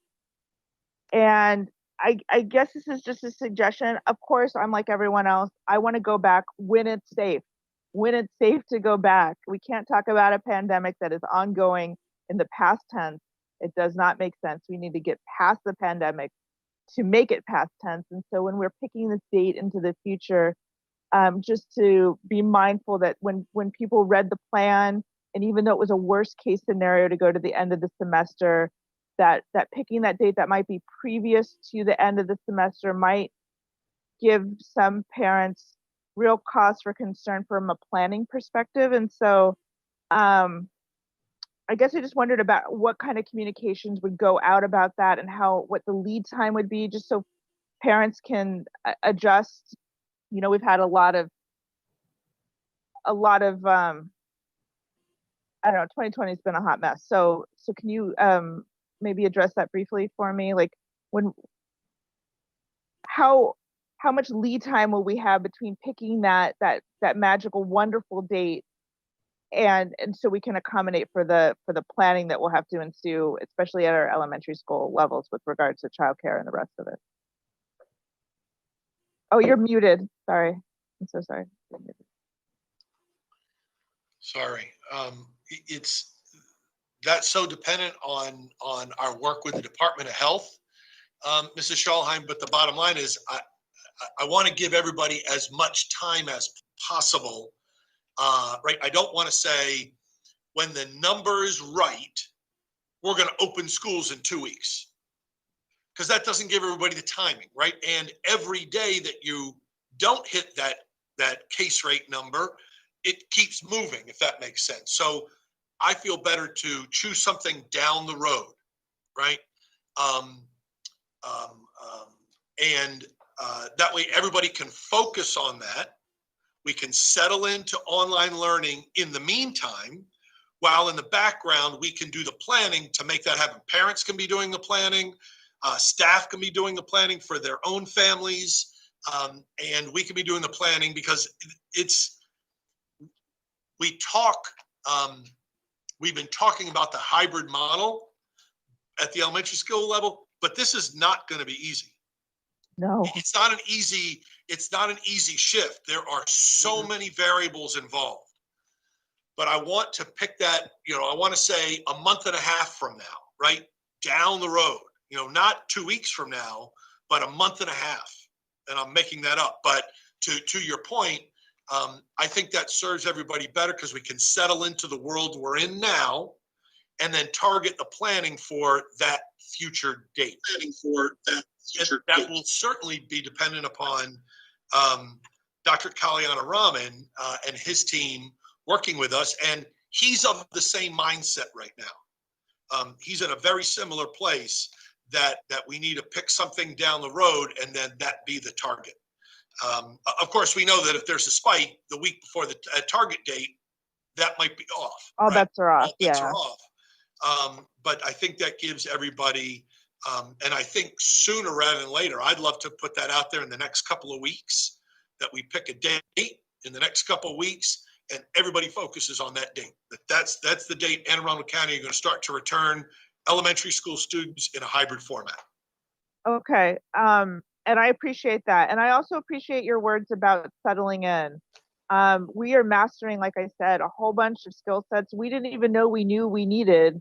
And we're going to make good use of them when we're past this. I don't want to put snow days in our calendar for the next year. I don't think we have to, because we have this wonderful thing and it's working, for example. So that's all good. What kept me up and then woke me up in the middle of the night last night as I was trying to play Tetris with this, and I know you're getting to it later in your presentation, but if you have a group of 25 kids in my kiddo's homeroom and you're splitting them into 2 sections and they're going back to school, say 2 days a week and online the rest of the days, I can't clone her language arts teacher. So maybe are you at some point you're going to address like how on earth the staffing works to accommodate, because like there'll be half the class home that day doing synchronous instruction with teacher A, but teacher B is going to be in person with the other half. I just can't square those two yet in my head. So are you going to get to that tonight, or is that something for a future conversation? Well, so now we don't have to cover that later. Okay. Because you just covered it. Staffing is an issue. Okay. That's it. You are 100% correct. We were going to talk about that. Now we don't. We can scratch it off the list, because if you're absolutely right, if you've got that teacher that's engaged with students in face-to-face instruction on Monday and Tuesday, and then the other half of the class on Thursday and Friday, who's working with them when they're not face-to-face? Yeah. Because the yeah. teacher's already occupied face-to-face 4 days a week. So in essence, you almost have to have 2 teachers for every class in order to make that work. And of course, we don't have 2 teachers for every class, but we have to try and figure out a way that we can attempt to make this work. What we don't know yet, and this is part of the wild card variable, Mrs. Schalheim, is we're going to have to ask parents, and I'm going to use the term very loosely, register for school. So you're going to get a survey from us pretty soon, Mrs. Schalheim, that's going to say, when we return, don't know yet, but when we return, we're going to return elementary in a hybrid environment. Are you willing to send your child back for 2 days a week? And we'll explain what hybrid means and how it looks and what a schedule would look like. We would put as much of that out there as possible in this survey. And I would ask you, Mr. Schalheim, are you willing to send your child back 2 days a week in person, 3 days a week virtual? Or do you not feel safe returning your child and you want your child to remain in the 100% virtual environment? We're going to need those numbers, because now I've got to separate out those students. I'm going to have to put students into sort of a virtual world completely. And then my guess is your daughter's class won't have 100% of the students returning. So now I may have teachers available in the 4th grade at Folger, right? That some could be virtual and some could be face-to-face. Does that make sense? It does. So we're working on what some of those variables will be. And at some point, we're going to have to put a survey out, and parents are going to have to commit.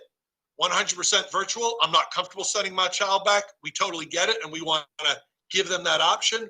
Or I'm willing to send my child back in a virtual environment, and we'll explain what that looks like. And then that will give us better numbers of students in classes, and then teachers we may have to move around and reassign.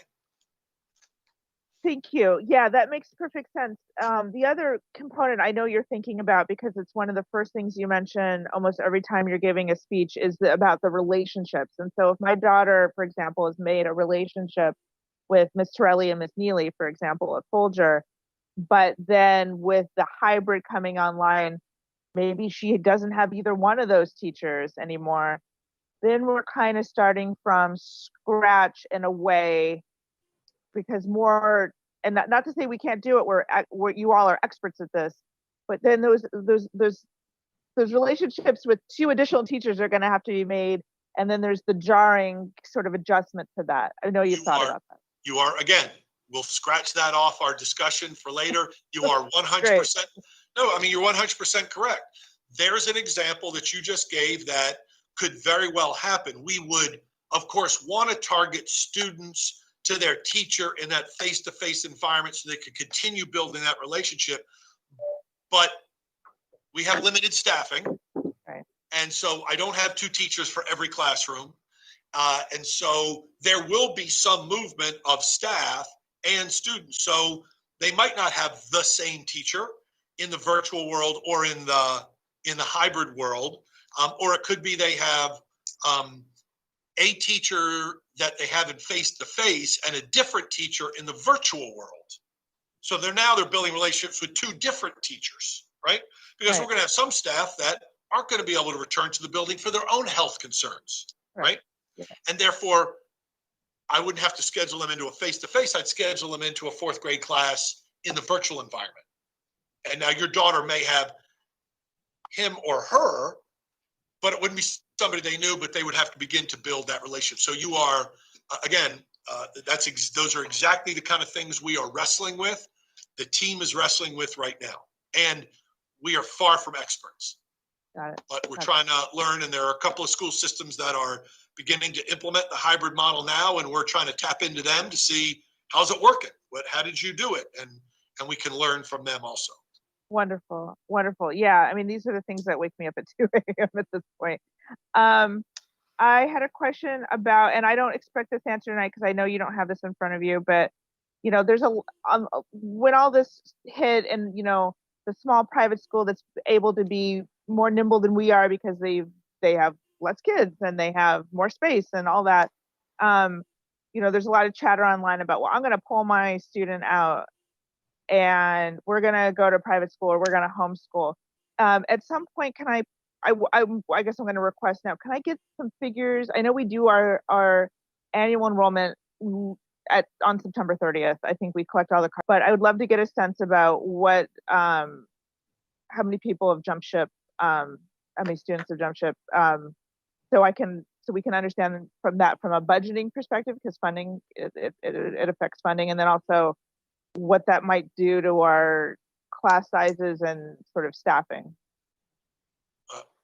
Sure.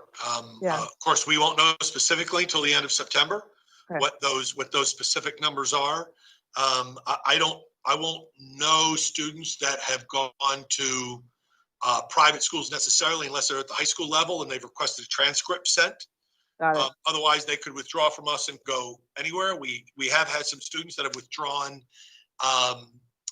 particularly elementary students, and they've gone to live with a relative out of state because mom and dad are working, right? Guardians are working, and they're unable to provide day-to-day care, and so they've sent. We have had some students withdraw. I do know that the numbers of homeschool applications is up significantly. Wow. We've had Okay. a significant number of parents request homeschool applications. Now, if they complete that application and they unenroll with us and enroll into homeschool, I don't know what that number is yet, but I know there's been a significant increase in requests for homeschool applications. Right. Okay. And that will, of course, as you say, impact enrollment. When that impacts enrollment, that impacts budget, to your point. Right. Right. All right. And then lastly, I am going to touch on this because I have to, because I get, you know, we've all been getting a bunch of emails too. And I just want to say this, and I'm not treading into any legal territory, so please don't cut me off. But I just want to state publicly that interactivity during any and all educational sessions is critical, both for the student and the teacher, and the relationship and the pace of the class and the energy of the class and all of those things. And I just want us to be very careful with our decision making with regard to that, and also not overburden our already probably stretched too thin teachers with additional responsibilities, looking at subs or resource teachers or other people that don't have a caseload that could potentially record classes for asynchronous watching. That is I'll get off my soapbox now. I had to state that. I've watched the interactivity between my daughter, her classmates, the teacher this week. It's been electric. It's been wonderful. I want to keep that going full steam. I want what I've seen so far in the school year in my house to be what everyone sees every day, without regard to the level, elementary, middle, and high school. So that's my soapbox. Thank you, Dr. Alato. And I am done with questions for now. Thank you. Thank you, Mrs. Schalheim. I'm going to attempt to respond a little bit to your statement about the recording. We too want active engagement. That's the reason we moved from asynchronous to mandated synchronous learning.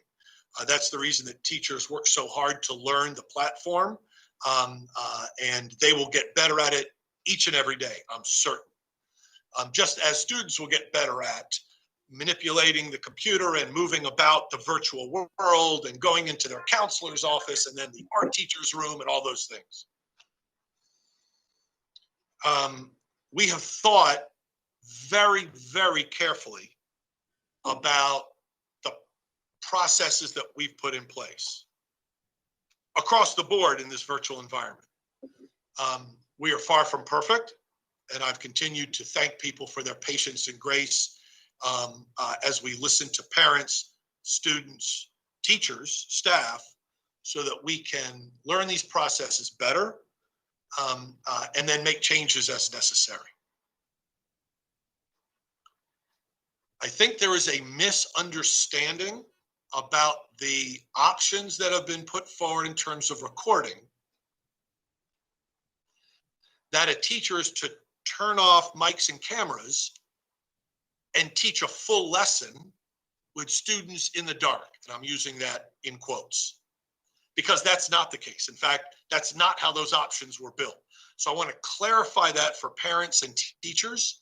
We have posted FAQs for parents and FAQs in the work site for, in the virtual toolkit for the teachers to better understand what we've built here. And what we've built is very similar to several other LEAs across the state.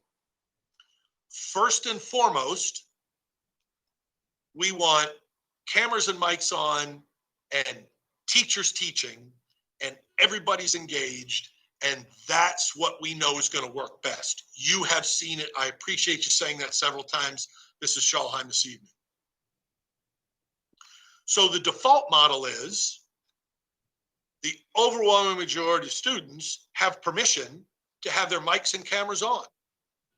So we've said to teachers, if you don't have anybody in your classroom that has opted out, record the lesson, teach away, everybody's interacting, and you can post that lesson, and now you've got a really good interactive lesson for kids to go back to or for the asynchronous student to access.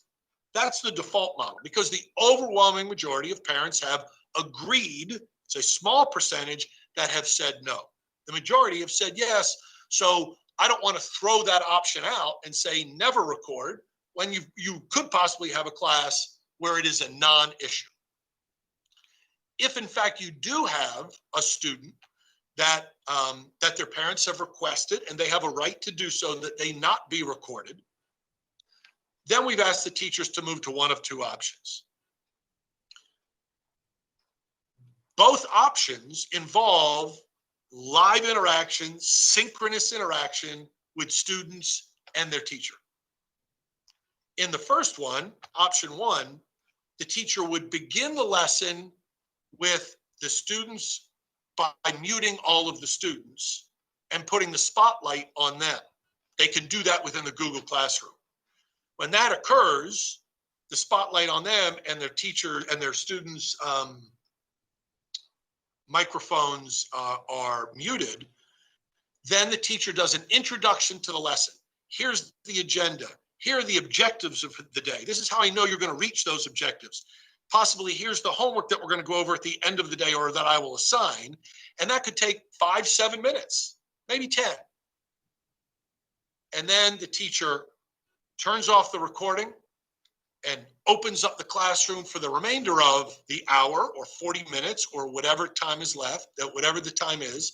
And now it's a regular classroom. You don't have to worry about the camera being on. You don't have to worry about students muting their mics. Everybody's on and everybody's interacting. The other option is, and what the good part about that option is, because you mentioned workload on the teachers, now they've created recording in real time that they don't have to spend time at another time in their day, planning time, to produce a recording.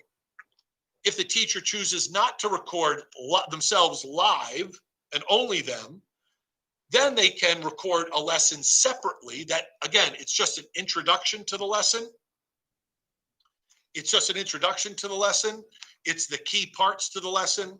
And then that's something they can record and post on their own time. And their entire lesson in option 2 is live and synchronous with all their students interacting. That's what we want, as much of that as possible. And one of the concerns we were hearing from parents that had opted out was, if my child has to opt out, you give them that choice, and my child has to opt, or I choose my child to opt out, now they never get to interact with the teacher. And that did not serve them well at all. So we looked for these options, spent some time with the TAC leadership to share this with them, asked them for their input, and they agreed with these, and they liked the idea. In fact, it was their idea about giving teachers the options. And so I think we built something that is very workable and very doable. It'll, like the rest of our virtual world, it will take some time to get used to and to manage, but we want students talking and facing their teachers and teachers seeing their students. That's our goal. And these 3 options allow for that. I'm really, really happy with the clarification. And so I really think that another communication needs to go out to clarify that, because I've heard everything from, I'm a teacher, I'm not going to turn off everyone's cameras. I'm just going to record it at the end. I'm going to record it some other time during my day. I'm going to post it. I want to retain the interaction, to hearing from some parents that my child's middle school, whatever class, or high school, whatever class, or elementary school, whatever class, the cameras were all shut off. Everyone was muted for the entire time. And so I just think there's some confusion out there.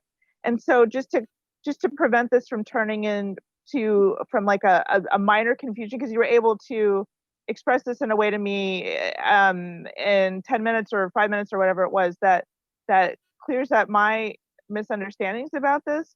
So I just think another communication would serve us all well, and stop whatever hot mess is brewing from continuing. And then I also wanted to say that sometimes what I've noticed in elementary, and in particular, is that the instruction is woven in between the whole lesson. So she or he introduces it, and then a child gives them answers a question, and then another child presents their screen, and then they go over another part of the lesson. And so from a logistics perspective, I think you'd have to be a unicorn to capture that live. So I don't know. I'm sure our teachers are wonderful, and they're making lemonade out of a whole bunch of lemons that 2020's been. But I just think that I see that happening more in middle and high school, what you're explaining, and I just worry about the structure that their craft and the profession that they've known, and how they've grown as a teacher, being sort of altered by having to then silo it, lessen student interactivity. So I think yeah. some of the elementary teachers that I talked with today said they were feeling that angst a little bit, and they decided to do the recording as a summary lesson at the end. They decided to summarize everything, repeat everything that Dr. Arlotto said, and that brought closure to the lesson. So it really doesn't matter to us if it's the front end or the back end or in between. Perfect. Okay. I just want to be encouraging to maybe get out another set of instructions that break it down like a fraction, so that the confusion can be alleviated.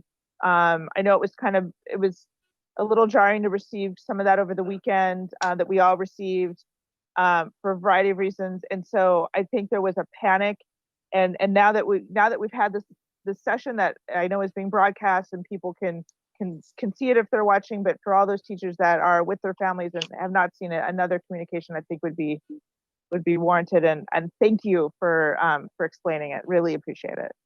That helps my anxiety level go down exponentially. Good. I want you to be able to sleep past 2 a.m. Yes. Yes, indeed. Thank you. And lastly, Mrs. Corkadell. I have no further questions. Thank you, guys. Thank you. Well, then I'm going to, with your permission, Mrs. Corkadell, we're going to try and dive in. I think I would say much of this has been covered through the series of conversation and questions we've had up to this point, in terms of what sort of a hybrid would look like. Everybody has a sort of a common understanding what a hybrid look like. Right now, I want people to understand, because I've heard from some folks that, well, why not middle school? Why not high school? In some form or fashion. The prevailing thought from our health officials, and I'm in agreement, is that we can build a hybrid model a little more easily, though not very easily, but a little more easily than the middle school and the high school model. But so much of what we're talking about is dependent upon our ability, again, I'll go back to, I talked about Dr. Kalyana Raman and him saying publicly that we have to do a number of things together, and that creates a safer environment.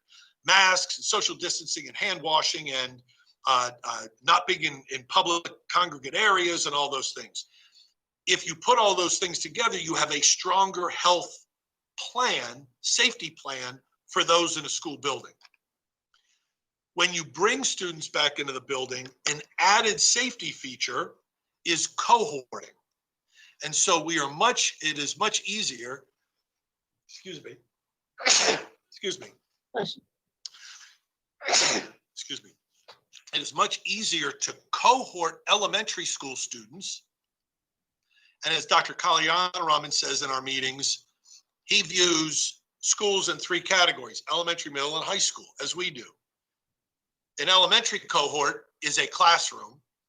A middle school cohort is basically a grade level, and a high school cohort is the whole building.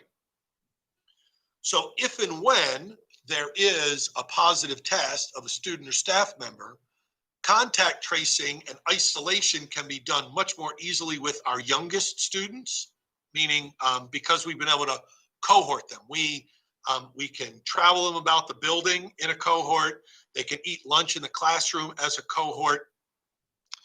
We can move the art teacher into the classroom and work with the students as a cohort. That's not as easily done at the middle school level, and certainly much more difficult at the high school level. So I just wanted to talk that that's part of the conversation. There are many variables, but those are some of the variables that we're talking about with the Department of Health. And right now, their comfort level and my comfort level, and I think this board would agree that we would, it's best to probably begin when we do get to that safe number or safer number, that we open in a hybrid model for our elementary school students first. So with that said, the team's been looking at several different models that they've been trying to build on. And we thought we would just share what some of the challenges look like now, so the board can start to consider them, think about them as we are. So Dr. McMahon, you want to share a couple of those things that we haven't already addressed this evening? Yeah, as you said, Dr. Lotta, we addressed most of them. And so I think the biggest piece to understand is that at the core, this is a supply-demand issue. You have a demand of the number of families who want to send their children back, and you have a supply of the number of teachers. That would be tricky in its own right, but the next situation down is that has to also be balanced at the elementary level by grade level. So the supply at any one grade level needs to meet the demand at that grade level. And that's even a bigger issue, right? So that's the piece where it starts to become tricky, because it could easily be that any given school, that the students outnumber the teachers, or the opposite could be true. And then the question becomes, what should drive the decision making? And so right now our decision making is driven by the fact that we want students to be able to stay with their peers in schools that are their community schools with teachers they know. That's what's driving our decision making right now. But mathematically, it's highly likely that that won't hold when we bring back students in the hybrid mode, because the math isn't going to work perfectly well. So we might have to borrow a teacher from someplace. We might have to take a kindergarten teacher and make them a second grade teacher, simply because the numbers of second graders coming into the hybrid environment is higher than the number of kindergartners. So you can imagine that that's what's keeping us up at night as we move through this hybrid development. Exactly what Mrs. Strahlheim said, it's not going to be perfect. So with that, the student to teacher numbers have to work, right? As Mrs. Strahlheim said, they have to work not only about bringing them back in the building, but they have to work on a Monday, Tuesday, Thursday, Friday basis. So exactly what Dr. Varlato said earlier, it's really a 2-to-1. We need 2 teachers to easily do what 1 teacher does now. And that's not our model, that's not our financial model. And so we won't be doing that, but then something else has to happen. So then the questions become, if you're a virtual teacher, do you have to teach more students? That's a question we're going to have to actually deal with. So with that, the committees are dealing with staffing. And then the question becomes, how do we bring staffing back? How do we bring people back into the buildings, knowing that many of them are going to have to apply and want to apply, and based on personal need for an accommodation, based on a medical issue that they may have or someone that lives with them in their home, or because of childcare. So we know accommodations are going to happen, and we know that as people are invited back and as some apply for accommodations, the time keeps ticking, right? We have to allow for that time so that we keep really a staff with high morale, and that we also allow for the notion that we have to figure this out. And in the end, we need staff to be there for our young people who need them as teachers. So students and families, as Dr. Lotto said, we're readying a survey, and we're going to be asking a lot of questions. We're going to be asking, here is the picture we're painting of what your young person will be expecting. You're expecting them to receive when they come into the school. And what will that look like? Because right now we know what a virtual day looks like. Will it look the same? It really depends on what the hybrid model ends up being. And do teachers teach everything to a child, a young person, a student, or do they teach part of the content and the virtual teacher teaches the other part of the content? Depending on how that goes will depend on what our picture is painted, and then what that picture looks like depends on what that parent or guardian decides to do when they say, yes, I want my student to go back to the hybrid environment, or no, I want my student to stay in the virtual environment. So we have to get there. Next piece, transportation. Transportation is also tricky. We know that we can fit 22 to 24 students on a bus in a social distancing kind of way with masks on. And we know that if they have siblings traveling, they can be in the same seat. But the bottom line is, it's not as easy as just going into neighborhoods and picking up students, because half of an elementary school, approximately half, is going to have half of the students at an elementary school are going to be in hybrid mode, learning in person on Monday and Tuesday, and the other half are going to be on Thursday and Friday. And so it's an actual puzzle of coming into a neighborhood, and you have to pick up the students for Monday and Tuesday who actually have a place to be in the school in their grade level on Monday and Tuesday. So transportation becomes a tricky piece. Now we know we can do it, but it's not as simple as saying the buses will just come and pick up students on their route. Yes, the buses will come on a route and they will pick up students, but it has to match the students that the school is expecting on a given day. And then security changes, safety and security. After you talk to Mr. Batten, I have a whole new appreciation for this COVID world we're living in with respect to ingress and egress, and how he has plans for the school based on visitors coming in and out of the school and students coming in and out of the school. And it will be different. It will be different than we've had in the past. It's all based on best practice, and he has a great model, but it will change the way schools work, and we have to decide on how that's going to change our time frame for students in schools when they arrive on buses and when they arrive in their cars from home. And finally, meals. So Ms. Reese and her team are simply amazing, and they are going to continue to hand out meals at those 119 locations all over Anne Arundel County. But they will also be serving meals inside our elementary schools. And you may ask yourself, how can they do both? Well, they have figured it out, but it will mean that lunches occur earlier in the schools so that the food and nutrition service personnel can actually then move from serving in the schools, in the classrooms, to the meal sites all over the county outside the schools. So those are just some of the things that we're juggling as we move to the hybrid environment. As Dr. Lotto said, it is easier in elementary than middle and high, but it isn't easy. It's a puzzle that's it's far from simple, And we have a lot of good people working on it. And I think we've moved quite far in the process, but we're in the refining mode right now. And so happy to take questions, but truly, I think a lot of questions, I don't know, Dr. Arlotto, I think a lot of questions have been answered tonight to the best of our ability. You're muted. Twice in the same meeting. I apologize. Thought it was getting better. Thank you, Dr. McMahon.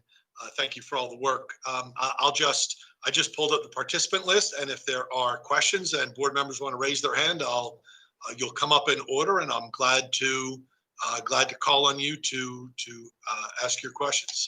Mrs. Scholheim. Thank you. I just have one question. Thank you for all of that, Dr. McMahon. Really appreciate it.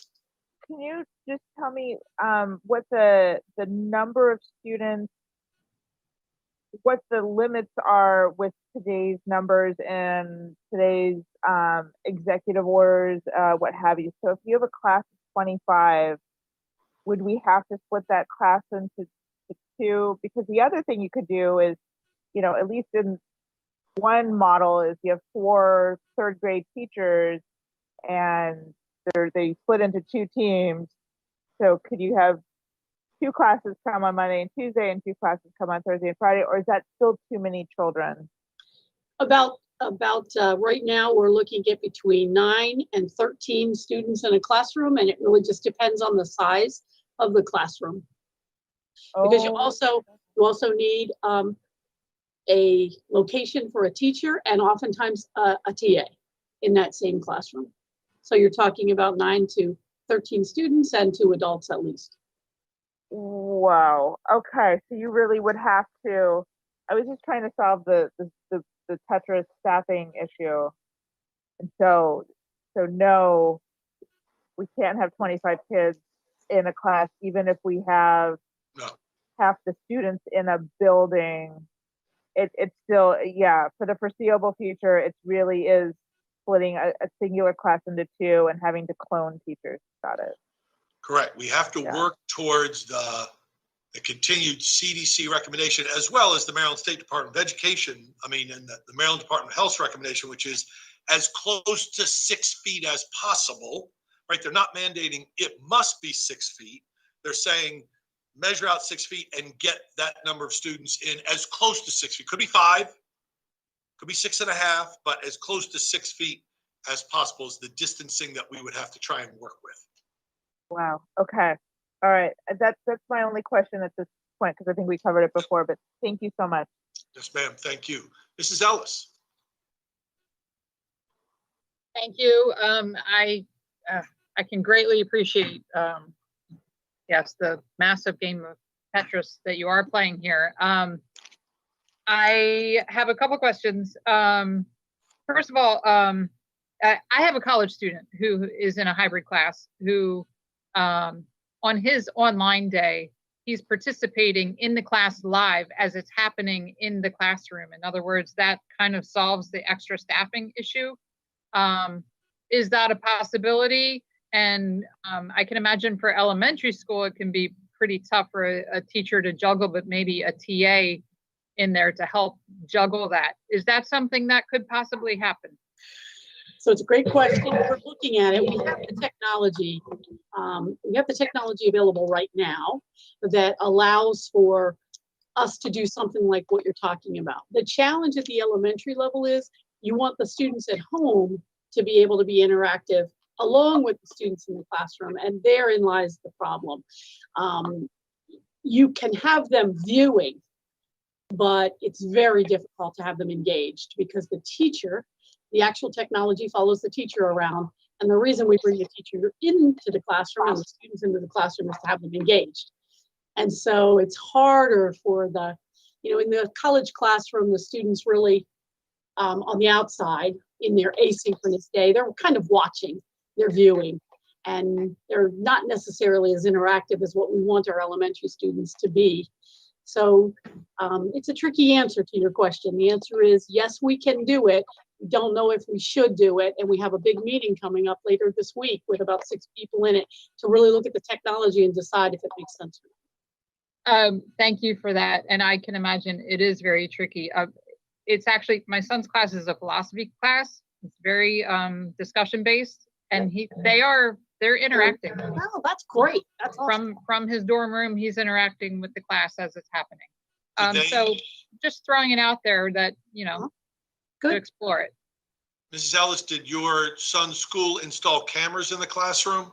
You I know, know that's what my daughter's college did. They installed cameras so that students could be at home and interact with a camera and speaker that was installed in each of the college classrooms. and And I that's, don't know if that's the case with your son. I don't either. That's probably the case, but it's a good question. And then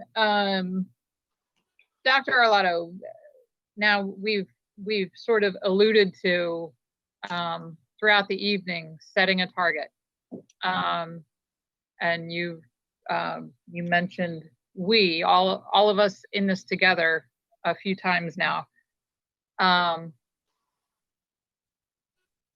What do you realistically see as a target to just begin this process of bringing in our early elementary students? I'm not sure I understand the question. Are you asking for a target date? Yes. I don't have a target date yet. I need to, we are continuing that work with Dr. Kalyana Raman, because he is, as I said, he's working with this scientific advisory group that he told me about, and we're going to be talking on Thursday in our regularly scheduled meeting. And the focus of that meeting is, we agreed last week that we should all work towards setting a target date. I can tell you there are probably some dates that work better than others. For us in a school system, for example, making a change at the marking period, so finish the first marking period virtual and begin the second marking period in hybrid, right? That would seem to make some sense based on our world. I've got to get the Department of Health world involved in that also, but maybe it's we tell everybody, settle into the first marking period in virtual, and we're going to look to transition into hybrid for elementary students in the beginning of the second marking period. That could be an example. And depending on what kind of agreement you can come to with the Department of Health, could it be sooner? I think it could be sooner. Okay, and what do you anticipate as far as, what am I trying to say, the time frame to roll this out from bringing in early elementary to ending up with our high school students in hybrid? You don't know what that? I don't. It's just if we are, right, the prevailing thought is that we start in the hybrid mode with the elementary school students, and then as time goes on, hopefully not too much time, that the COVID numbers are in a place where we can start to bring in more, more easily the middle school and the high school students. There's just no way to cohort those students well, right? Because they all go to this math class or that English class or that art class or that theater class, whatever it is. They're all about a building. It's easier at the middle school level because they travel. It's a little bit easier because they travel within a grade band, right? They travel the 6th grade classes, 7th grade classes, the 8th grade classes. And they typically have their own hallways sometimes, maybe not, depending on the school. But the high school level, that's just very difficult. So we thought we would concentrate with the Department of Health on the elementary level, see what we learn, and then build from there. So no, I can't say that. I think what you're looking for is if we start the elementaries on day X, how many days after that can we start the middle school, and how many days after that can we start the middle school, and then how many days after can we start the high school? I just don't know yet. I honestly don't know yet. Yeah, and I've wondered how the heck you're going to split high school classes up because every student has a unique schedule. So that brings me back to reiterating, and this could help with the transportation issue too. If our buses are running during the day to take elementary students to school and then take them home, and then we can get, and I'm not sure where middle school falls into this. I'm just giving an example. Then we can get our high school students together for after school type of activities. At least there is some sort of, it's that mental health need that I'm concerned about, and getting our kids interacting. They miss that. So I agree. So that could potentially precede actually bringing high school students in for class, is perhaps bringing them in after school. I see that absolutely preceding us. I see us getting those extracurriculars together in the afternoon at schools well before we start to bring the high school students back into their classrooms. Absolutely. Okay. So I'm sorry, one more time. When are you meeting again to try and get that target date? You said you're meeting with Dr. K. We meet on Thursday. Every Thursday, late afternoon. We have a standing meeting, his team and mine. Okay. And I think I've asked you this every time we've met in public lately, but I have to ask again because I'm still seeing emails to the contrary. From the moment you announced the plan to do online learning, virtual learning for for this fall semester, you had always expressed the intention to bring students back into the classroom as soon as possible, that you never intended to not try to bring students in until after the semester's over, correct? That's always been communicated, right? I've communicated it to this board on many occasions. That has been our intent. And in fact, I can say that it's also been the intent of Dr. Kalyana Raman and our county executive. They too are supporting getting schools reopened. It is a priority for them, obviously a priority for us. We're not changing course. This is not a new plan. Right. No, we've been working on this plan. We just didn't know when it was going to happen. Right. We're getting a little closer to that. And we're planning, we had been planning for various models, the hybrid model included, and now we're beginning to really refine those plans now. We got to get into the nitty gritty of staffing and transportation and meals, and those things we're getting into the nitty gritty of that now. So yeah, it's always been our intent. And we hope, knock on wood, that we're going to be able to do it, that the numbers are going to, at some point, start to get down to a place that we're all comfortable bringing students back into buildings. That's always been our intent. Thank you. Yes, ma'am.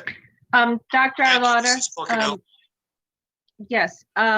So not all of our members have a chance to raise their hands. So when we were going through this round, actually our first person, Miss Antwine, may have been omitted. So I wanted to provide an opportunity for her to weigh in with questions and considerations and comments. Ms. Antwine? Thank you, President Corkadell. My questions concern the hybrid transition. I did not quite understand when the hybrid transition is supposed to take place. Are we considering the hybrid implementation taking place when we introduce students to the learning, to the specialty centers and to the Cat North? Or are we looking to introduce a full-on hybrid model in the spring semester? So, Mrs. Antwine, thank you for the question. The answer is, to the first part, no. We're not planning on bringing students back in a hybrid model at the elementary level when we bring the CAT students and the special center students back in. That's separate and apart, and we're hoping to do that beginning the end of this month and possibly beginning next Monday, if possible, based on transportation. So the first part is no. The second part is our hope is to begin to bring elementary students back into school buildings in a hybrid model before the first semester is complete. And so hopefully sometime end of October, beginning of November is sort of the target area that we've been talking to the Department of Health about. And we think that that would give us enough time to be able to put all those variables in place. So no, we would not wait until second semester. We hope to do that during the first semester. And then the hybrid models for the elementary will allow some lessons learned, I guess, and some technical tools as well in order to transition to middle and high school. Is that the plan? Yes. Well, I don't want to learn any lessons at the expense of our elementary school students. That's not the point. The point of bringing the elementary students back is that we can do that by cohorting, though, because we can cohort them much more easily. Then that provides an extra layer of safety for our students, where we're not able to do that at the middle school and high school level. I'm sure we'll learn some things about transportation or food service or some of those other areas, and maybe even instructionally. But the hope is that by giving more time, because the middle schools and high schools, Mrs. Antwine, are so much more intricate in their scheduling, bringing them back in a hybrid model is that much more difficult. So the hope is that over time, that we may not have to bring them back in a hybrid model. Or it could be, we might be able to come up with it. We might be able to look at a couple of other different models where we can bring in more students than just half. But it's hard to divide, as Mrs. Ellis alluded to. It's hard. It's impossible to bring in half of an algebra class on a day, and then when do I bring in the other half? Because I've got a full schedule as a teacher. So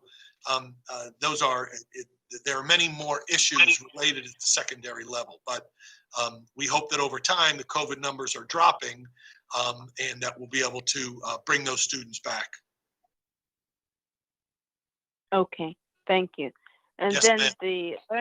the learning management system that you'll be transitioning to pretty soon, on the current Chromebooks, is that software being loaded as part of the conditioning and specializations that you're doing for the Chromebook distributions, or will we have to collect all those Chromebooks back, or is it a virtual onboarding once the system is up, once we buy the licenses for the system? Yes, ma'am. So we are not loading any of that LMS software onto our system yet, because our Board of Education hasn't approved that contract. When that occurs, we will start that technology process. We also have to start a training process for students and for staff to get them familiar with the new LMS. So it'll be some time before it's fully operational. But the final part of your question is, once we have that software, we will be able to do that. If I'm not mistaken, we'll be able to do that virtually.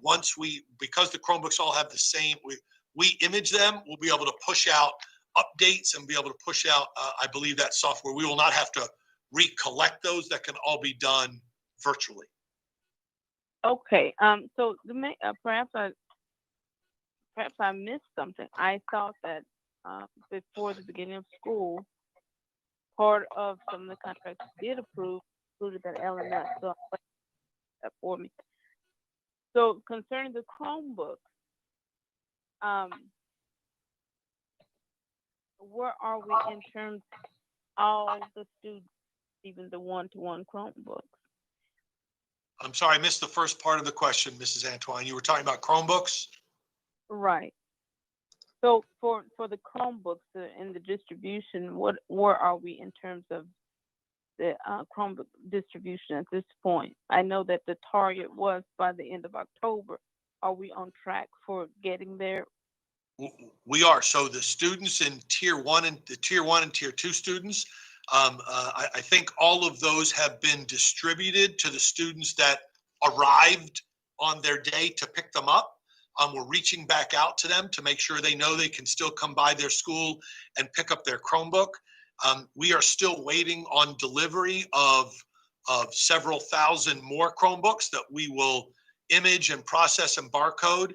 So we've gotten Chromebooks out to the students in need, but we've not gotten Chromebooks out to all 85,000 students. So we still are waiting on orders to arrive. Once they've arrived, and they're arriving in batches, in tranches, and when they arrive, we're then imaging them and barcoding them, and then pushing them out to the schools to distribute to the students. Eventually, by into November, we should have all of our students should have a Chromebook, regardless of need. Excellent. And then my final question would be about, and when I say lessons learned, I'm talking about those lessons, not in the educational sense, but lessons learned as we go into the environment. You've alluded to several times that we are steering a ship in a direction that we haven't experienced before. So there will be some outcomes from that. Who's capturing those outcomes so that we'll understand how to do this differently in the spring? I would say that's a great question. We all are. So all departments, as Jody Reese is learning things through this process, and she will certainly do that. She's making note of that so that we don't have to repeat that. Mr. Barlow in technology similarly is doing that. Mrs. Jackson, Dr. McMahon on the instructional end, certainly the leadership end with our principals and assistant principals and the work that they're doing. So it's all of us are making note of the things that we're learning so that we don't have to repeat any mistakes that we're making, and that we can get better at this on a day-to-day basis. Excellent. Thank you, Dr. Arlotto. Yes, ma'am. I see two more hands have gone up, Ms. Schalheim and then Mr. Leib.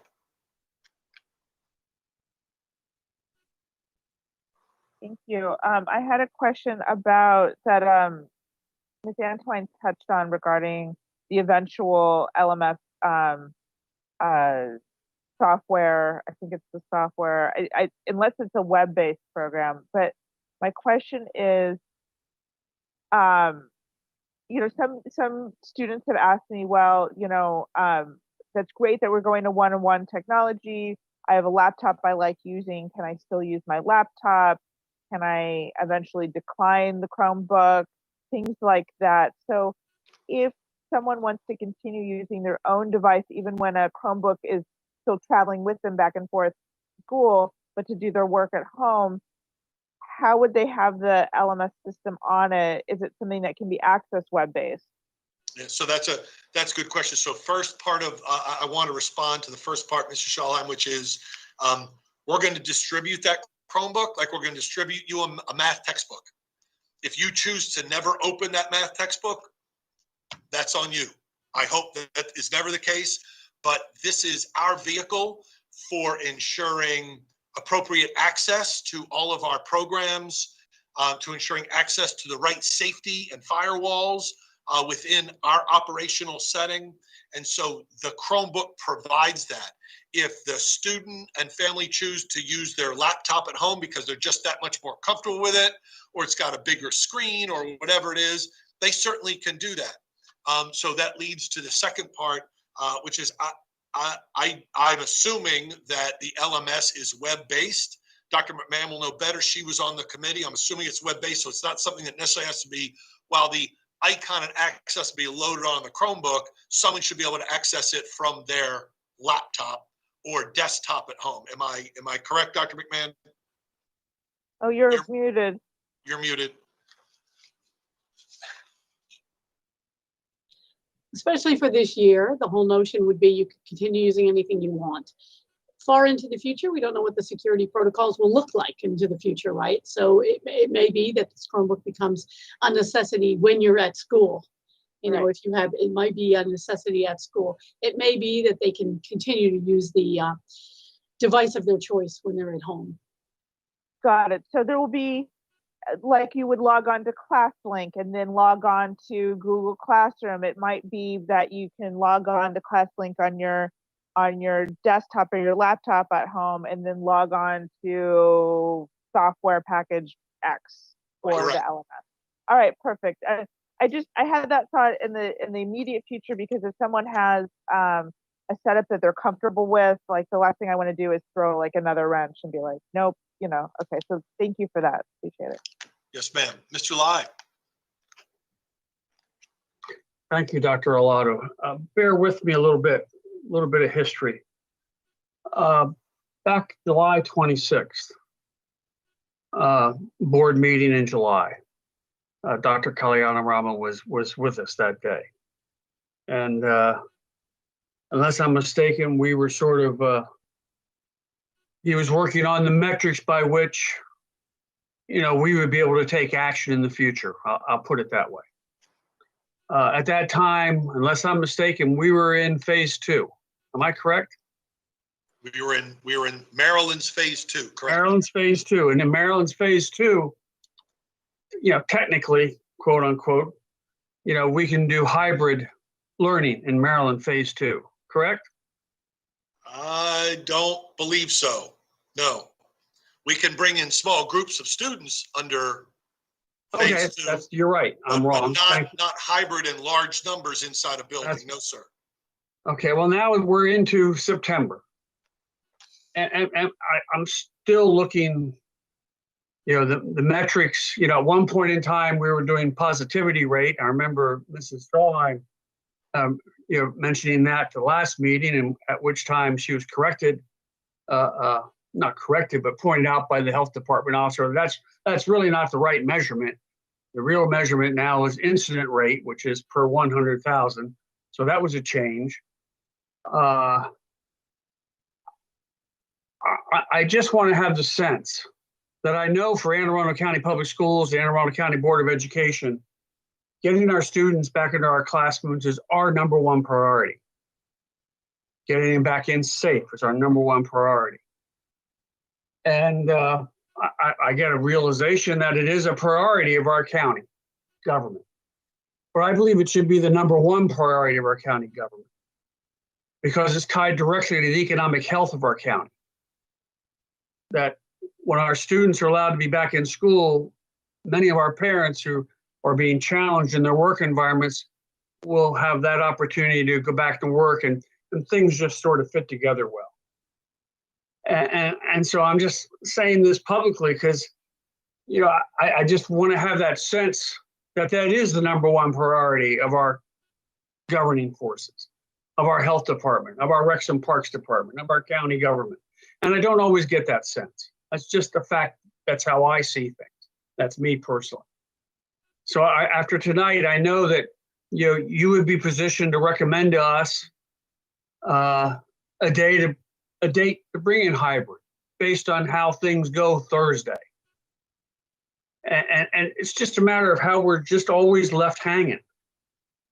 And I would like to have much more of a proactive approach from county government and their interaction with us. And so I guess it's not a question so much as just what I'm looking for as we move forward. I just don't sense that. I sense we're dangling and waiting every moment of this changes or if that changes.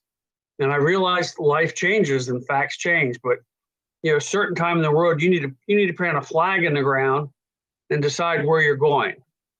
And I believe it's getting to the time where we need to place that flag in the ground and decide where we're going to go safely in the future. So that's all I have to say. Thank you. Thank you, Mr. Lai. Mr. Smith, I see your hand up. Yeah, I just had a few questions, I guess, about the actual logistics of a hybrid model. Will the in-person schedule change from the online one right now? By that, I mean, will students still have, I guess, flex time or, I guess, community wellness, student wellness? Will that still be included, or will the classes be like just your math class, just your English class, and you'll be transitioning from those? So that's $1 million question. Mr. Smith, we don't have an answer to that, particularly at the high school level. We've been concentrating at the elementary level, and Dr. McMahon mentioned earlier in one of her remarks, in all likelihood, yes, the elementary school schedule will change from how it is now in the fully virtual model to how it will be in the hybrid model. There'll have to be some adaptation in order to make that work.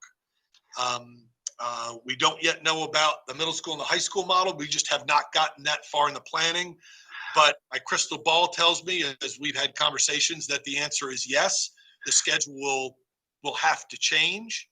And we hope that we get back in the buildings and you go back to your regular high school schedule and you drop the virtual schedule and you just go right back to your regular high school schedule, 1A, 2A, right? You just go back to your A day, B day. We hope that that's the case eventually when we get back to high schools, but that could change. Excuse me. Thank you, Dr. Arlo. And Yes. will the time significantly change? By that I mean the start time, right? Will high school still be starting at 8:30, or will they go back to normal? I think I started at like 7:14. They start at 7:30. The high schools start at 7:30. I'm sorry. I was thinking of when I arrive at school. I arrive at 7:14, start at 7:13. You're Start right. at 7:30, right? But yeah, we would go back to if we flipped the switch today and went from and we fully were back in at the high school level, we would be back to the same high school schedule. Yes. I meant, I guess, in a hybrid model where, like you're saying, it's like a split session. So on 2 days a week, you're online, 2 days a week, you're in person, 3 days a week, you're online, right? So those 2 days a week, you have to be in school by 7:30. But if you're online, you would still have to be online by 8:30. I don't even want to venture a guess. We have not gotten, I mean, it's a great question. And I certainly could see how students would be asking, but we're nowhere near that. I just don't have an appropriate answer to you exactly what that schedule would look like. Okay. And then my last question, it's about, the whole point of going back in person is to get that interaction like we had normally. But my question is, will they be able to move around freely in the classroom? I'm saying this because the biggest part of school is if you have a problem, doing an assignment, your teacher would walk over to your desk and lean over you and say, hey, okay, you're doing this wrong, do it this way. So how will teachers, I guess, go about doing that? Have you put any thought towards that? Yeah, we're talking about that. It's appropriate social distancing does not allow me to come up and lean over you while you're at your desk and even though we're both masked. Of course. So that's not something that we would encourage. You're 100% right, Mr. Smith, that's part of schooling, is developing that relationship and getting that personal attention from your teacher, and at whatever grade level, whatever course it might be. But at this time, when we do get back into buildings, that's not something we're going to encourage. We're not going to encourage that close, literally physical close interaction. It needs to be here. It just can't be here. And I guess the same thing goes with like group collaboration, right? You won't be able to put the desk together and say, okay, guys, get in your groups. Correct. Oh, I know I said that was my last question, but one more just popped in my head. This has to do with encores, right? So I remember vividly in elementary school, middle school, you'd go to your band classroom, you go to your gym class. I guess we probably wouldn't want students transitioning in the hallways during a hybrid model. So can you I guess guide me how encores would look like? Would the teacher come with all the instruments to your math class per se, or would the gym teacher come with the dodgeballs to math? Again, you're sort of you're equating your thought process appropriately so with the high school level, very different at the elementary. So those are conversations we're having about it as we develop what the elementary model might look like. Dr. McMahon, you want to talk a little bit about what those encores will look like, those specials? Right. And so, Mr. Smith, you're asking a great question, because we're even talking about, do you have all of the specials in the hybrid model, or do you have some of them? And do you keep some of them in the virtual world? Just for the simple reason that whether it's music or whether it's PE or whether it's triple E, whatever it is, not only do you have the traffic flow issues, but you also have the cleaning of whatever it is the students are touching, right? Mm-hmm. So we're talking all about that. What goes into the hybrid model live? from the Encore Cultural Arts and what doesn't. Great. Well, I really appreciate the answers. And Dr. Law, you're right. I'm thinking from a high school senior. It's been quite a while since I was a fifth grader. Appreciate that. Those are my questions. Thank you. Yes, sir. Mrs. Ellis and then Mrs. Corkadell. Thank you, Dr. Arlotto. I just want to follow up real quickly with what Mr. Live was stating. And, you know, I alluded earlier to the fact that our high school students are able to learn in this environment. Our middle school students are, and this is not to disparage our elementary teachers are working very, very hard. But I have heard from elementary school teachers that certainly the early elementary students, it's just very difficult to keep them on task in front of a screen. So last time we heard from Dr. K, we were waiting for the state to weigh in. And the state weighed in, and yet it seems like we're still waiting for more information before setting a target date for beginning hybrid learning. And I concur with Mr. Live that at some point we just have to set a target and then do what we can to meet that target, because we have a lot of information now. So Dr. Arlotto, if you're meeting with Dr. K on Thursday, and hopefully at that point you will be ready to set a target date, because right now parents they need to hear that. They need that light at the end of the tunnel, so that as you described earlier, they can settle in right now to what we're doing with virtual learning, knowing that this is not going on indefinitely. They have a date that they're aiming toward, that you're aiming toward. How do we get that? How do we get that date? If you meet with Dr. K on Thursday, that'll be the day after our public board meeting. Parents are not going to have to wait until until October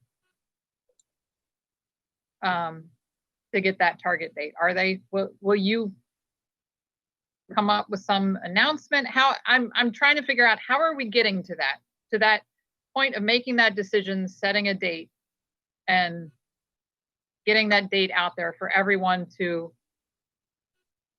plan for? Well, let me begin by saying there's no guarantee that on Thursday that we're going to have that I'm going to be given information and or that we've come to an agreement on setting a target date. There's no guarantee of that on Thursday. I certainly would like to have that happen. And as I mentioned several times this evening, that is my hope, is to set a date into the future. And as you said, to allow everybody to settle in and we can plan for that date and all that will entail in trying to get ready for the hybrid model. How will everybody know? I don't want to get ahead of the health department nor Mr. Pittman in county government. But we are talking about doing a joint press conference in the very near future. And that's all I feel comfortable sharing, but had conversations about doing a press conference in the very near future, when sort of that we can work on that target date. Of course, I've got to run that by the board and make sure that the board is okay with that as well, and that there would be board support for that. But we are talking about a joint press conference in the very near future. Thank you. Yes, ma'am. Mrs. Corkadell.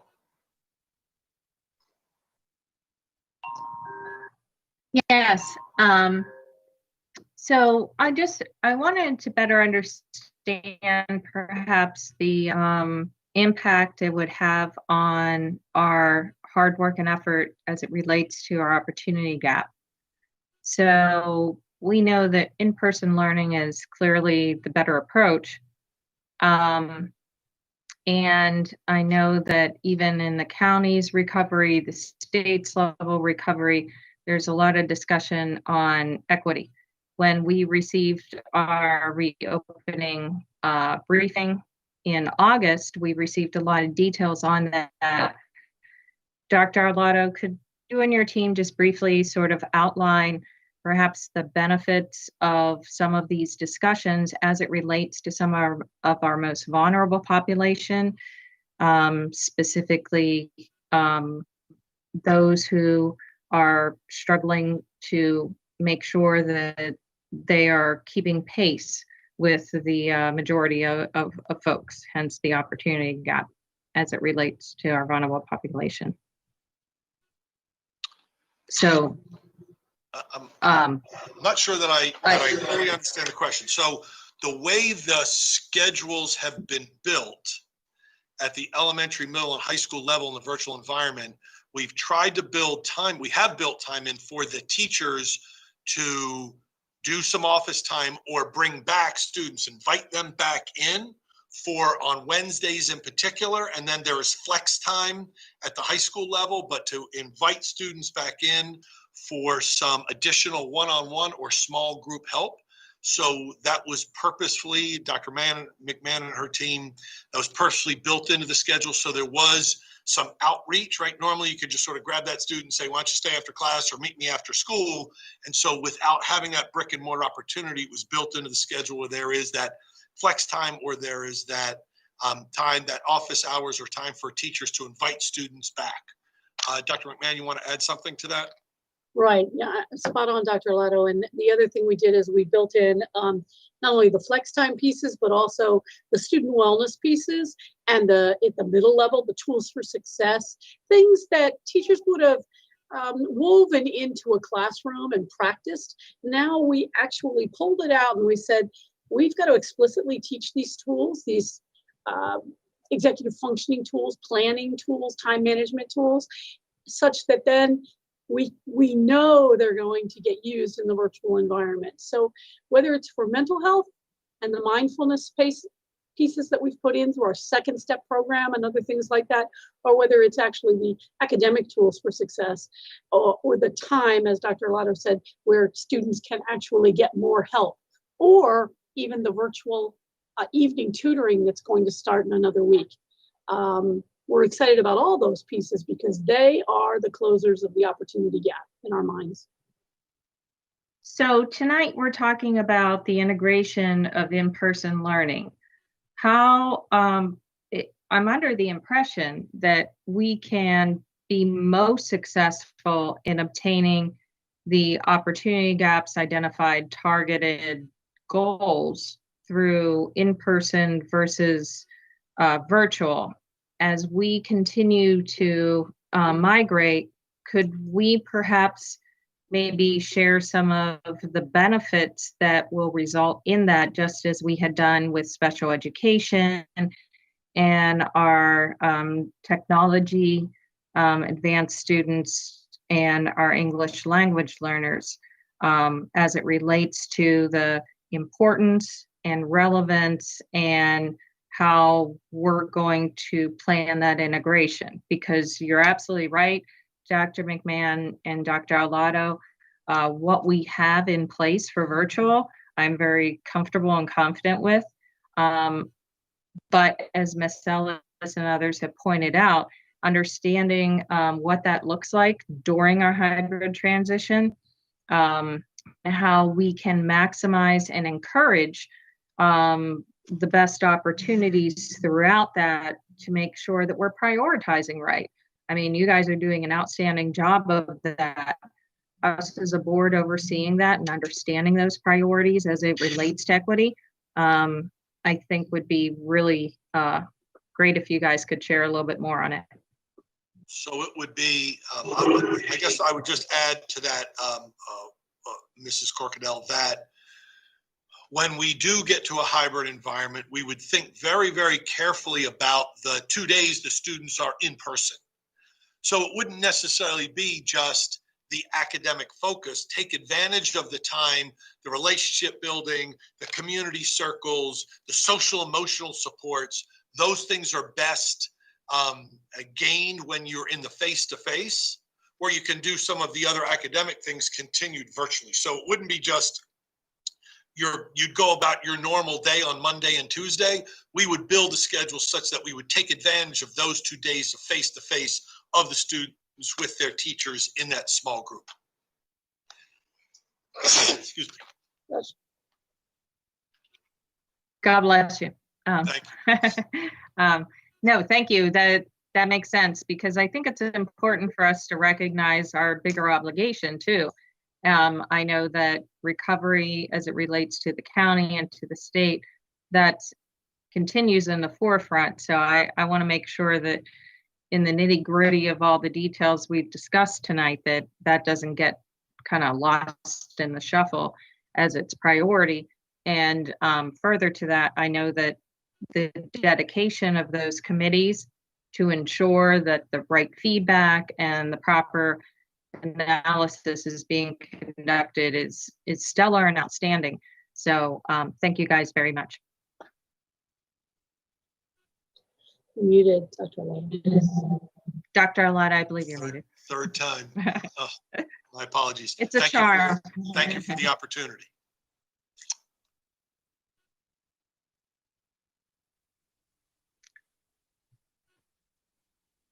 Looks like we have one more question, and then I think we may be ready to do the proverbial wrap up with Ms. Schalheim.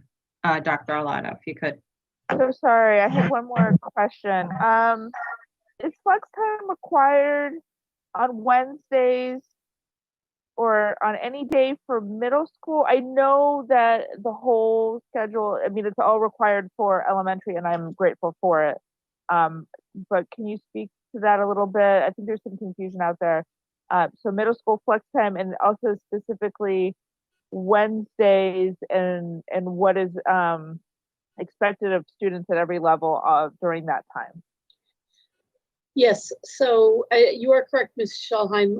Elementary, it's expected that everybody engages in everything. At the middle school level, it's expected that everybody's engaged during every one of the learning blocks, but there is some choice worked into flex time. The way middle school works, if you have math, you have math on A day and B day. So when you get to flex time and you have a choice of going to 1A or 1B, well, they're the same thing. But when you get to your encore classes in middle school, 1A might be art and 1B might be tech ed. And the choice comes in middle school that your teacher may reach out to you and say, Maureen, I think you really need some time to come in and work on your tech ed project. You need a little more support there. They're actually inviting you into that. But if not, if I'm doing well in both art and tech ed, I would get the choice of which one to go to. So we do give them some autonomy. The child gets, this young person, the student gets to make the selection if they're not super struggling in one of the areas. And then finally in high school in flex time, we've asked the teachers to actively reach out to students who are struggling and invite them into flex time. But we do give them the option in flex time of coming or not coming to flex time. We also give them the choice of 2 different classes in each one of the flex time options, which really by the time they get to be young adolescents, they should be making those good decisions. Now we're asking the teachers to help them make good decisions, but we are really quite pleased about that. Yeah, I'm just trying to visualize it because I don't have the schedule in front of me. So in middle and high school, is flex time only on Wednesdays, or is flex time elsewhere too? During the week, every day there is some flex time. So every day during the week for middle school, if you're doing well, you have a choice. If you're in high school, you have a choice. And that time could also be used to pull out for various special ed groups or whatever the case might be, correct? It might be, yes. It might be that you have an intervention that occurs, but we try to have the teachers speaking to each other so a student that has a pullout for any special need, in theory, the teacher should be talking to each other so we're not pulling a student out of one class that they need to do something in another class that they need. We'd like to have it be a nice balance. And in most cases, it works quite well. Got it. Okay, so it's not required for middle school, although they might have started out different. I mean, everyone starts out with all hands on deck, and then it taper. I mean, you have to build the relationship and set the expectation so that they know what they're choosing between, right? So Right. so eventually it'll be a choice for middle and high school. Right. Middle school doesn't get Within- much, they don't get much choice in middle school Yeah. because most of their things are core and they have Got to it. Got it. They got get it. All right. some. And on Wednesday, they Yeah. have 2 flex periods back to back. So they make 2 choices on Wednesday. if they- Perfect. Thank you for clarifying. Yep. Thank you. Appreciate it. I think we're about ready to conclude. So with that being said, Dr. Arlotto and Dr. McMahon, would you like to have any closing comments or wrap up as it relates? No, ma'am. I think I've said it all in the past 3 hours and 15 minutes, Yes. or as much as I know at this time. So thank you for the Well, opportunity. absolutely. And thank you guys. I know it's after 9 o'clock and it's just Monday. We're getting started. So thank you guys so very much. Greatly appreciated. This work session is officially concluded. And just as a general reminder, we will be entering to go into closed session at 8:30 on Wednesday, this Wednesday, September the 16th. And then we'll be entertaining public session starting at 10 a.m.